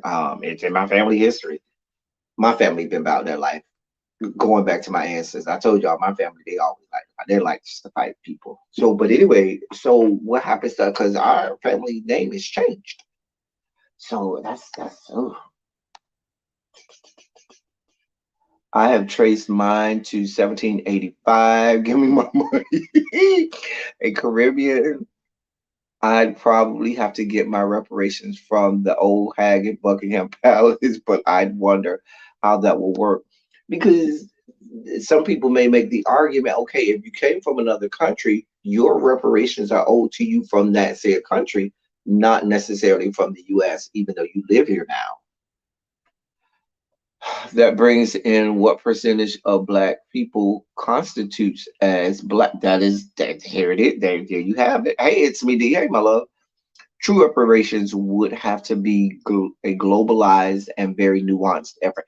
It's a very nuanced and interesting conversation. That attitude is so foolish. Do people not realize how much shared history is between African American and the Caribbean? There was literally an exodus of black people to the islands. There's that part of it. There is that part of it. The census records are so inaccurate. Names were changed for so many arbitrary. Exactly. If you got sold to another plantation, it changed your name. You see what I'm saying? And different things like that. It's yeah. Um yeah. Yeah. I understand it, but there are people much more intelligent than I, and I guess that's who the people they have at the table. If I'm being honest, I don't have an issue with them making the declaration that in order to get reparations, you do need to be able to trace your lineage in some way, shape, form, or fashion back to that, because I believe that there's in order to tackle all of, I don't think racism, not racism, Lord, that's some good coffee. I don't think reparations um um will fix the problem of racism in America. Racism in America and reparations are two different things. Now, I believe that racism that we have in America is directly a result of slavery, is a direct result of systemic white supremacy and racism and bigotry that has been interwoven into the fabric of this country from its inception. But um, and I believe that even how Black people are treated today, how the injustices of Black people is a direct reflection and correlation, or a direct can directly be attributed to slavery and the things that happened then. However, comma, and we're talking about reparations in what in my I envision reparations to be, it is reparations for the act of slavery.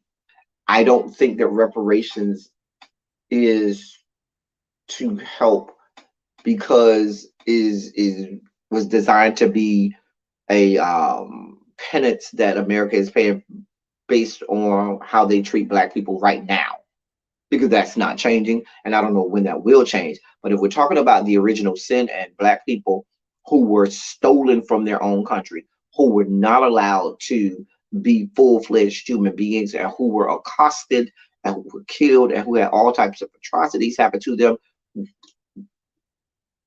of no fault of their own, if we're talking about that, then I have no problem with them saying you have to be able to trace your lineage back to um, and I'm glad they said either free or enslaved Black people back then.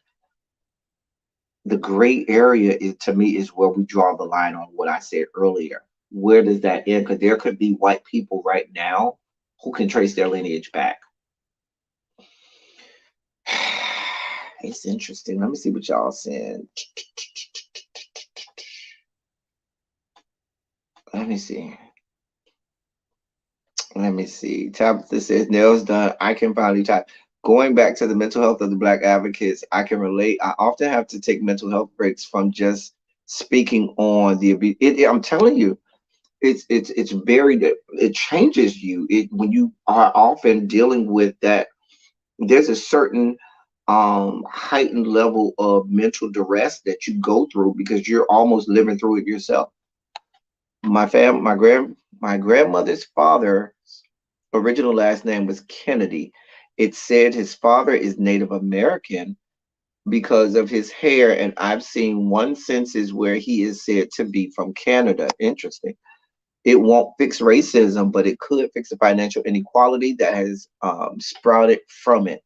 Because of country accents, a census record off afterwards said his original name was is Kennedy. You do often see Kennedy and Kennedy. Like I know a lot of Black people with that last name Kennedy with the C, and then you have some Black people with the Kennedy with the K. I've seen both of those, and I've heard that that is based on misspellings or the way people's vernacular and the way people spoke in their accents. That's why it was spelled that way. And then his mother married a man with the last name Mathis, to which he changed his name to, but that changed throughout the years to Matthews. Interesting. Our family reunion helped us establish a plantation in the South, and the reality of it all was very eye opening. It won't, who's going to, here's the question. Does that then mean that in order to qualify for reparations, you got to go do a whole family lineage now? Like, in order to apply for, who's going to pay for this? Or is that a part of? Like, doesn't that cost money? Because you're gonna have to do a lineage. You're gonna have a family lineage. Who's gonna?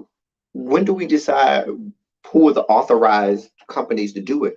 Because if that's the case, doesn't it stand the reason that you could have people doing family lineages that may or may not be accurate? Hell, we got people doing fake COVID cards. Do you think people ain't gonna do fake family lineages to get reparations? I'm just saying. My grandfather's name was Herbert. It is spelled 8 different ways. Wow. Maybe the government can set up their own lineage offices. And, mm, I would hope that maybe they can establish their own lineage offices because when you think about it, I mean, there's a lot of different entities or places that do lineage is and stuff. Like the one that comes to mind is I think it's 23andMe is one of the ones, and then they have several other ones. But I'm sure in the day of reparations, you know, and they're telling you you need your lineage, there's probably going to be some nefarious places that are going to try to, hey, I can get you the reparations, run me this amount of money, and I can make it where your lineage says that you're this. Y'all don't see it coming. And like I said, white people don't like to be left out of nothing. So if you believe that that is why the wording in legislation will be people who can trace their lineage back to enslaved or freed black people, not just black people.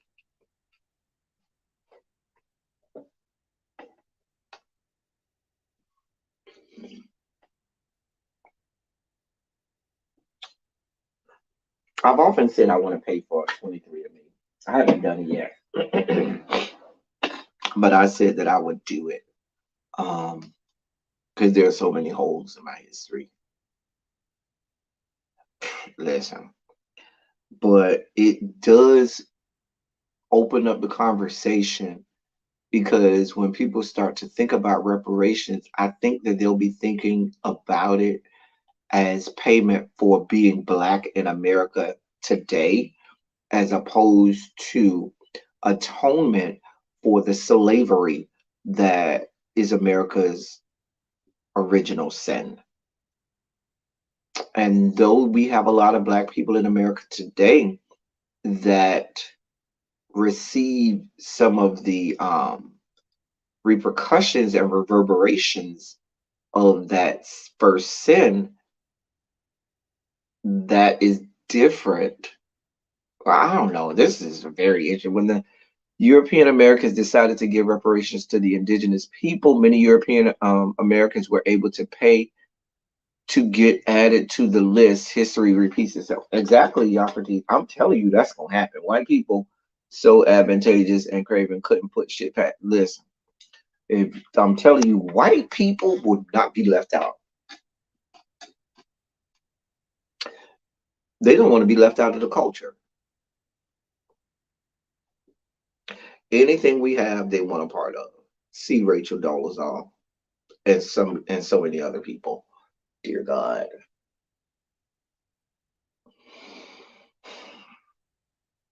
And here's the other thing.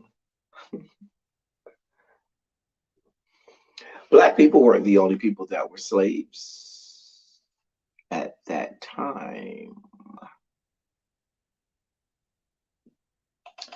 And then there's that.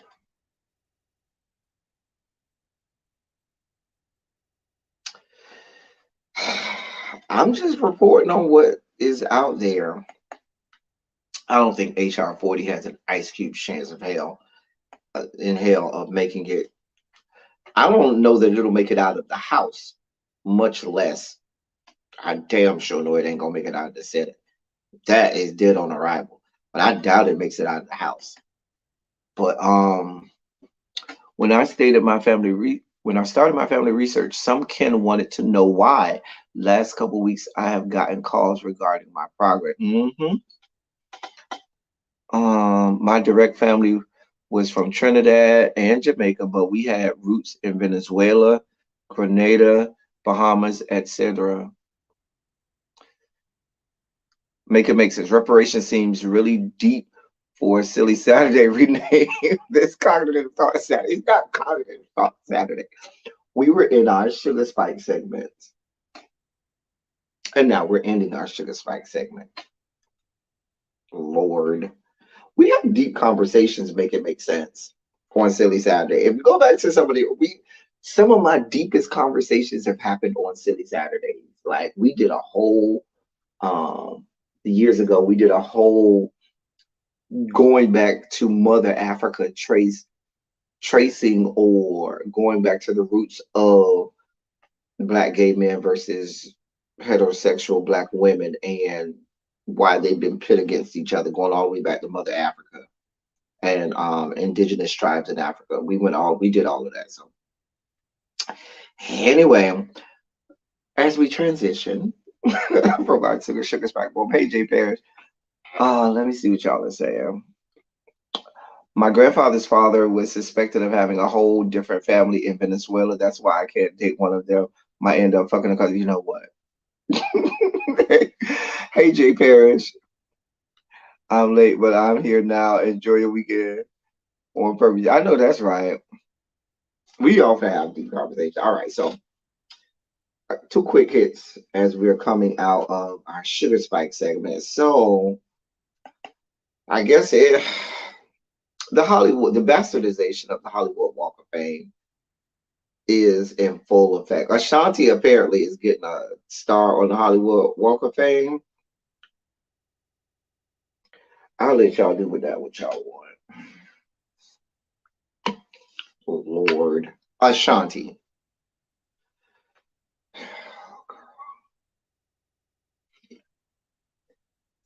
What do y'all want me to do with that? Goddamn Ashanti?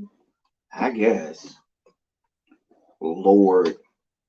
Generation Zers and late millennials, meaning people born in the freaking 90s, will tell you that Ashanti is one of the greatest singers of all time. And I vomit in my mouth every time I hear her name. Oh baby, oh baby, oh baby, oh baby. Girl, if you don't shut your non-singing ass up, Ashanti, Hollywood, they just give it to anybody. Just a damn mess. A day, Millie Mill. Now my father's side is different. We were able to trace things back to the French merchant whose name we carry today. Interesting. Um, I was reading a dissertation of the Kingdom of Dahomey. Remember, we talked about the Dahomey tribe a few times over here, and I learned the kings in the king's palace that the men and women who were part of the royal household were considered spouses of the king. Ashanti might not be the greatest, but she deserves a star. Child. You could tell who paid for theirs and who was nominated. Child. She can yang right, child. Where do we start? If Ashanti if Ashanti can get a star, where's Lil Mo's star? Lil Mo's as big of a star as Ashanti was.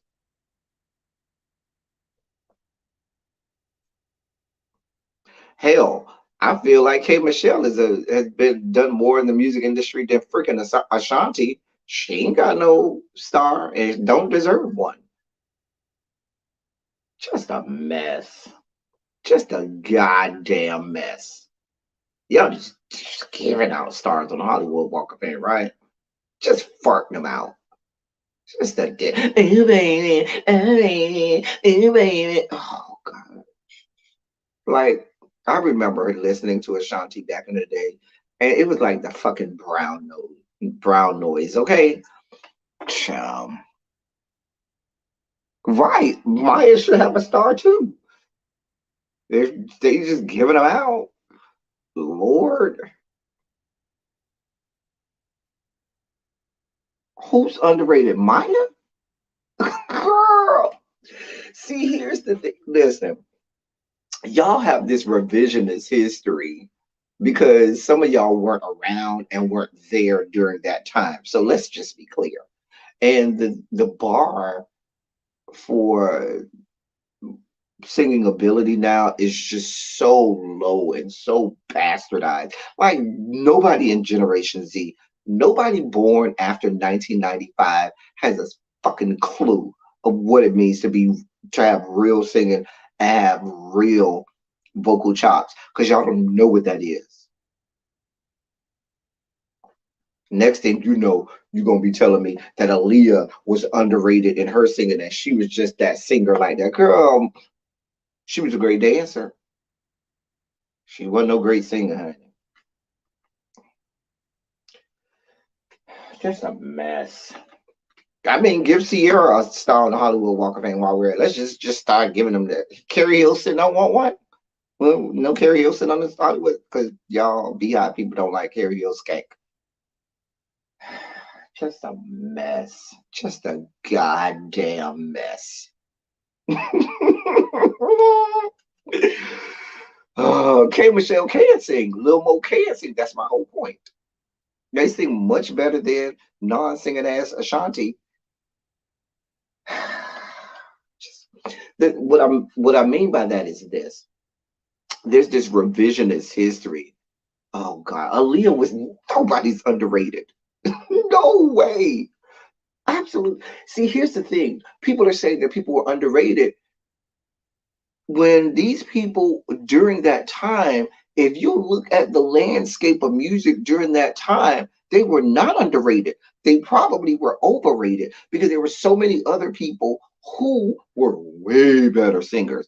But what we have to understand is not the political, the musical and entertainment regime that's out there will oftentimes put money and backing behind people who are much lackluster in ability and talent, but maybe much more aesthetically appealing, or maybe throwing it down underneath a desk or in a hidden closet or in somebody's hotel room and was able to put it down there, and that afforded them a musical career. See Diana Ross. And that goes back to the history. So when you're talking about this underrating,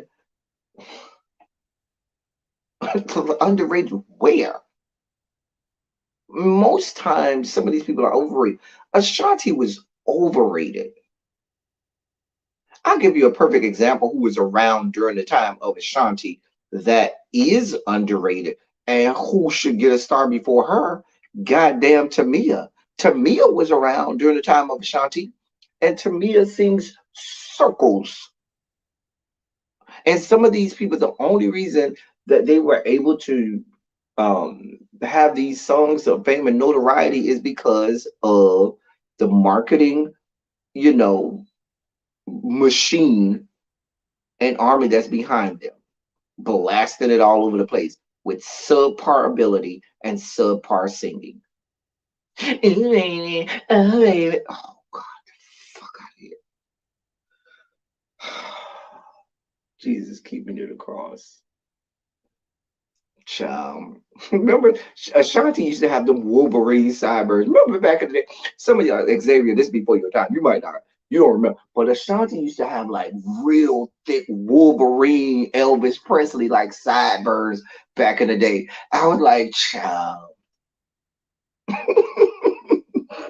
she did. Go back and look, child,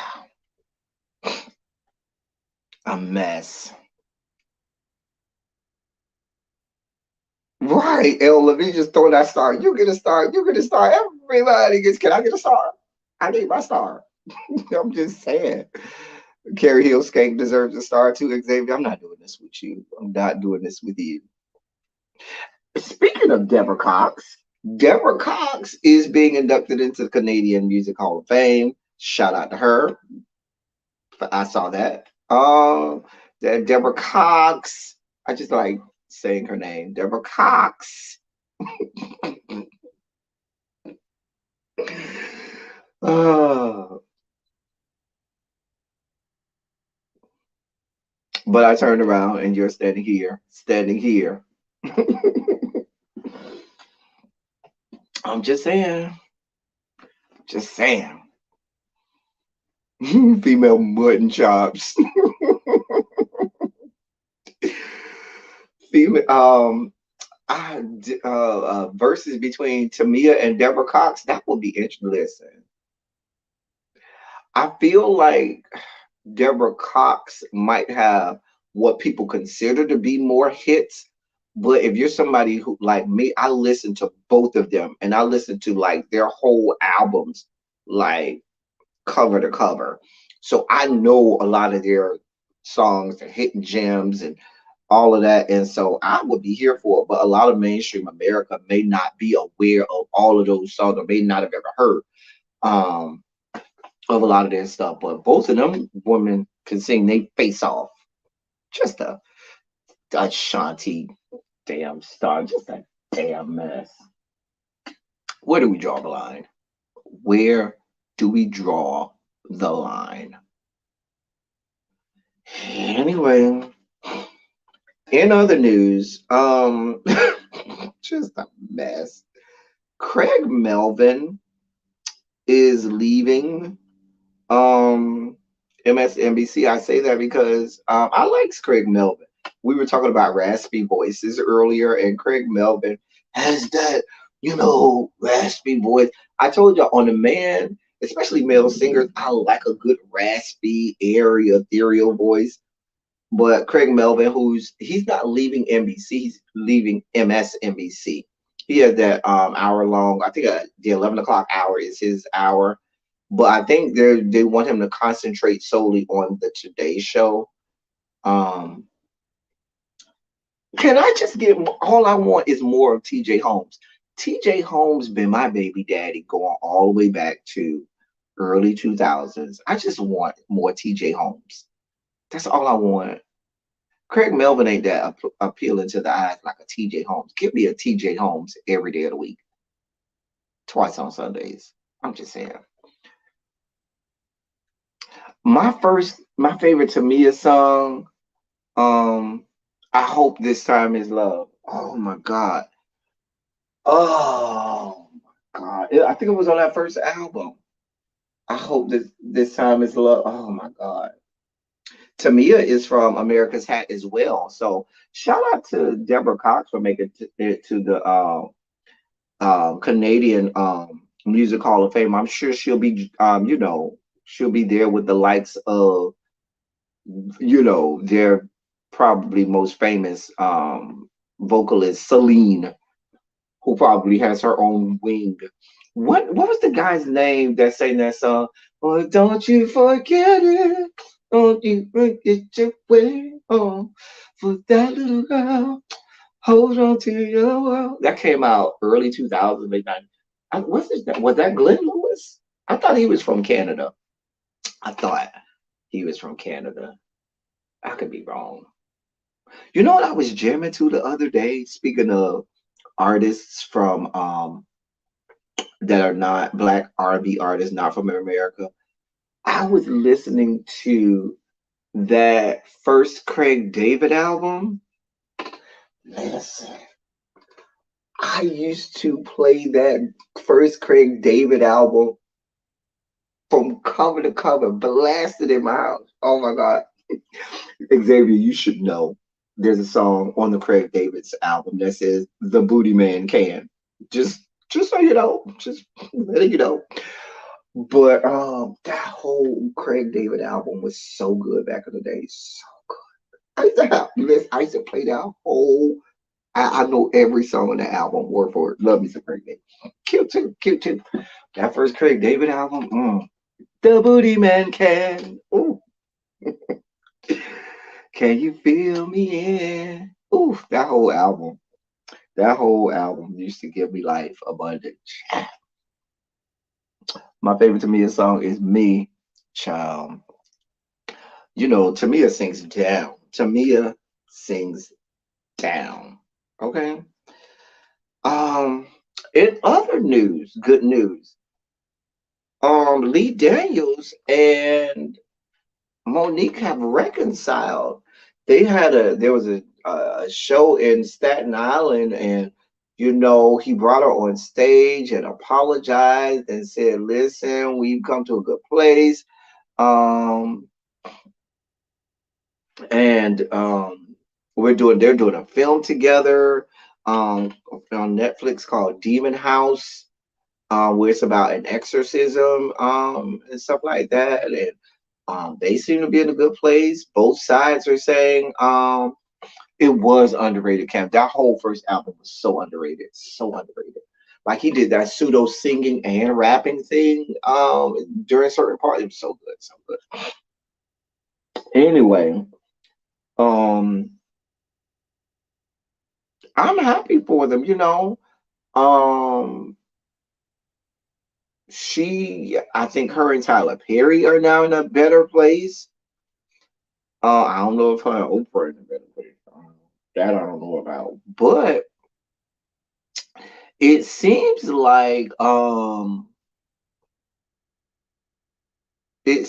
like for all of the flack people gave Monique, and for all of the discrediting or discounting people had of Monique, of late she's being vindicated. She is being vindicated as having been, right about this and telling the truth and, come with me, my love. I love when she did that on the video. Come with me, my love. He could have gone deeper with the apology, but whatever. Also, it took 5 dimes to get him to do right, child. Shout out T.S. Madison and 50 Cent for bridging the gap between these two powerhouses. I didn't know T.S. Madison and 50. First of all, I don't want any parts of 50 Cent. I hate 50 Cent. I hate saying his name. I hate everything about Curtis Jackson. No parts of 50 Cent over here. Anyway, but shout out to T.S. Madison. Hey, right. But it looks like, like the old people say, you can always outlive a lie. When the people try to lie on you, the truth will always outlive the lie. It may take some time. He may not come when you want him, but he'll be there right on time. Still, he's an on time God. Yes, he is. Child, I don't do 50. I don't do him. Dear God. But there's video out about it. I saw the video, thought it was cute. Um, and they seem to be in a good place. I'm interested to see what this movie is about because let's be clear, Lee Daniels, your track record as of late has not been good. See our kind of people. So don't come up here with no fuck shit for this movie that you got coming out with Monique. And I hope, Monique, you ain't signed up for no fuck shit like that. Our kind of people mess. Just a damn mess. Anyway, um, so I'm happy for them. I'm happy for them. My last story is going to be, yeah, it's a horror movie from what I understand. It's about an exorcism. So, from what I understand, originally Octavia Spencer was supposed to play in the role that Monique is playing. So we'll see. Um, Monique still needs to watch her back, keep her head on the swivel because they came for her.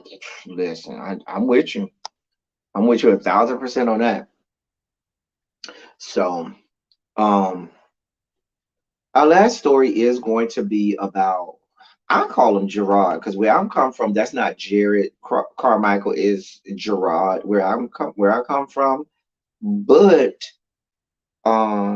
he's hosting Saturday Night Live tonight. I will be watching it. And he has an HBO special. Um, I think it premieres. Did it premiere last night? Or I know I don't know if I think it premiered last night. I gotta go. I'll look it up and watch it. Um, but he is Jared Carmichael. He was one of the writers for Saturday Night Live, and He had his own sitcom on NBC, but he has come out. Um, yeah. He came. I actually answered the door when he came and knocked on the Rainbow Coalition compound doors some years ago. Because he actually some years ago there was he had mentioned that he had done stuff with dudes, and so when he came and knocked some years ago over here down to the Rainbow Coalition compound, I was in the middle of a rendezvous in the compound. Hey, Nappy Child. Hey, my love. Good to see you here. And I answered the door, and I was like, I was kind of half naked because I told you I was in the middle of a romp and hey. And I was like, hey, what you doing here? I'm trying to come in. Don't tell nobody yet. Put me over there on the side. That's on the dark side of the compound, and then I'll come over here to the light side of the compound and let everybody know. So, but he over here at the compound, down to the Rainbow Coalition compound, and we're glad to have him here. He's a nice little cute little son. I think I got a picture for y'all.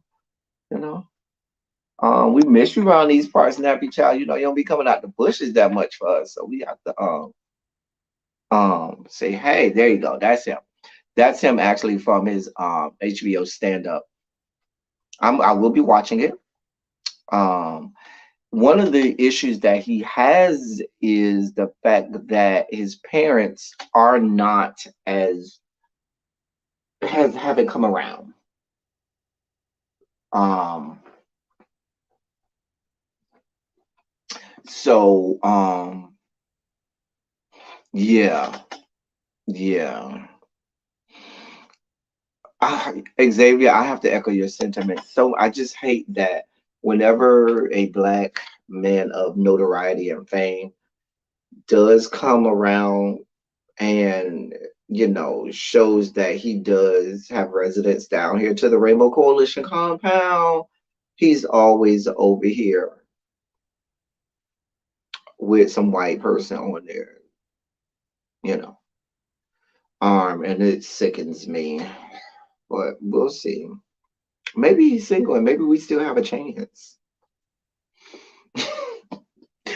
But I just here's the thing, because I know that there are people outside of the I hear a lot of people outside of the community or outside of the Rainbow Coalition who will often say, well, I don't feel like there's a need for people to come out anymore. Well, I don't why do people have to do that? A lot of times it's for the individual. And I think sometimes people outside of the community in their anthropomorphism will think that it is for them or for the family or for the world at large when it's really not. And I'm not saying every case, but for a lot of people, it's for them. It's them finally taking ownership of accepting who they are. It, the mental acrobatics that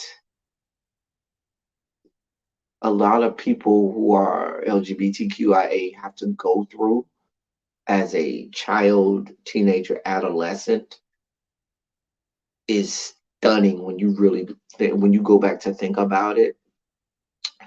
And even though a lot of people even within the Rainbow Coalition would love you to believe that, oh, it's just I just was born and I knew from the beginning and it was so easy and everything was great and da da da da da and I just knew who I was. It doesn't work like that in most cases. In a lot of cases, there is a coming to terms with what it is that you got going on. And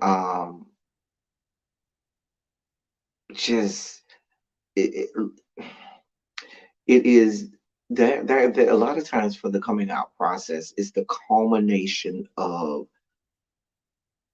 internalization of it and acceptance of who that person is. And so when people start to say, well, I don't see why there's a need to it, or it's bad that there is. I think that you um, simplify and belittle that process because um, you have internal fights with yourself and who you are and your own identity and your own, you know, notion of who you are, where you are, what you want, what you like. And yeah, it's, and then because we still live in a world and a society where there is a lot of bigotry, much more exponentially heightened when you are someone who's in the public sphere, in the public eye.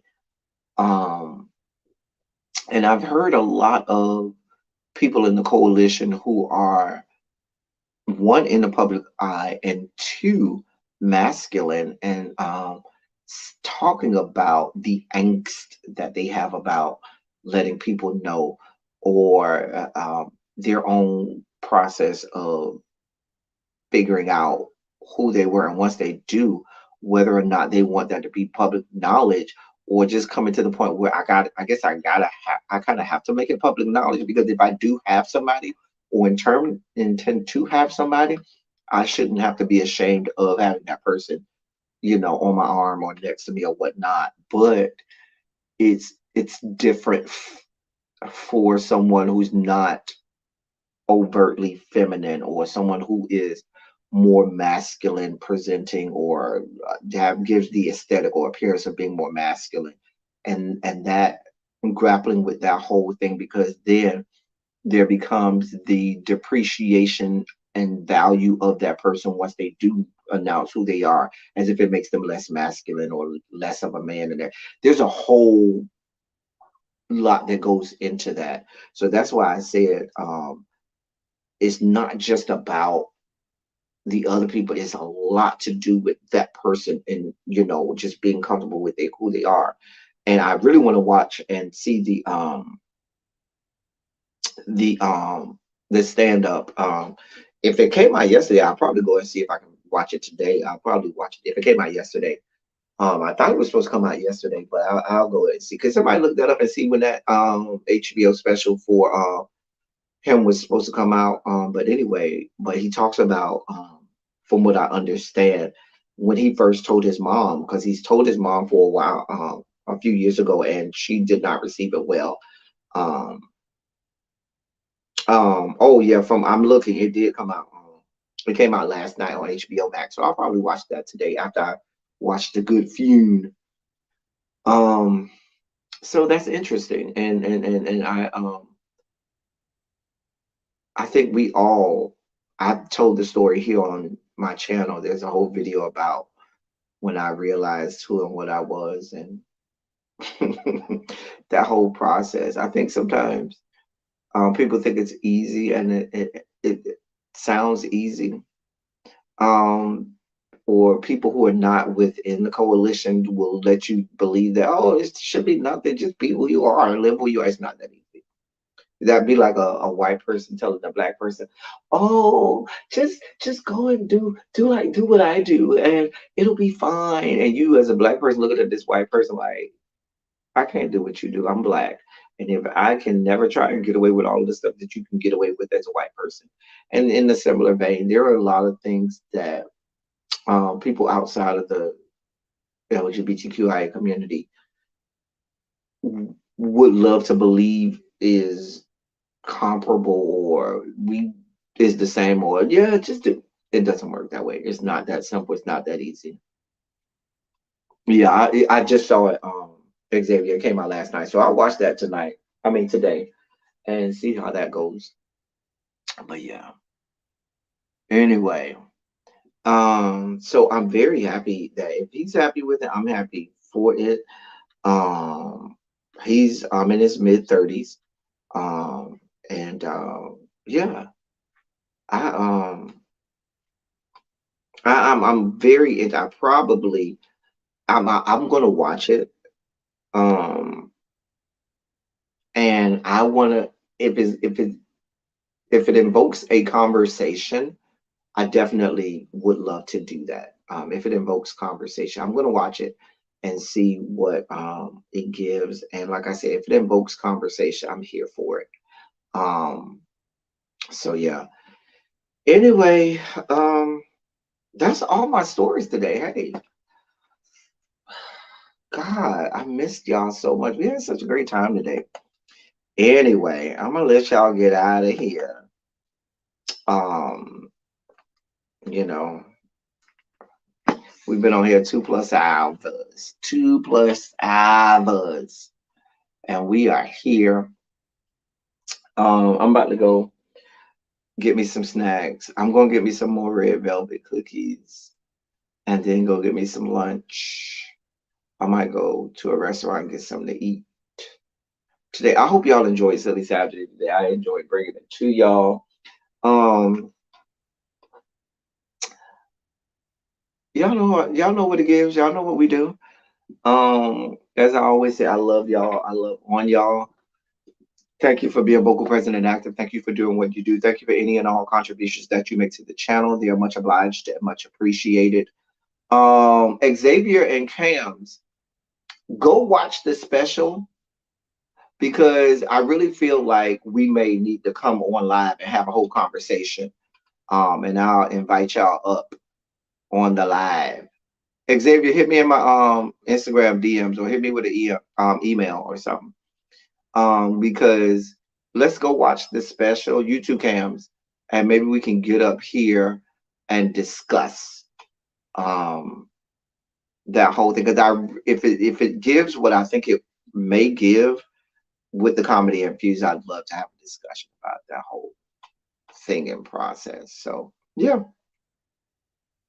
stay tuned. Uh, a snowstorm. Oh no. Anyway, we about to get up off here. I'm about to go get me something to eat and see if I can catch up on this good fume for LaShawn Pace. See what good singing we got going on. Then I'll watch the special. I do have another panel discussion about Ruthless this afternoon with the Ruthless panelists and stuff like that. And they've already lined up interviews with some of the actors from the show. Thank you so much, Diamond Pro and Jim. Thank you so much for your contribution. Um, so I got to do that this evening. But yeah, that's all I got for y'all. Y'all are too good, too nice to me. We'll be back. We'll do what we do. I'm serious, Xavier and Cams. Go watch it, and then we can come up here and have a discussion about it. See what it gives.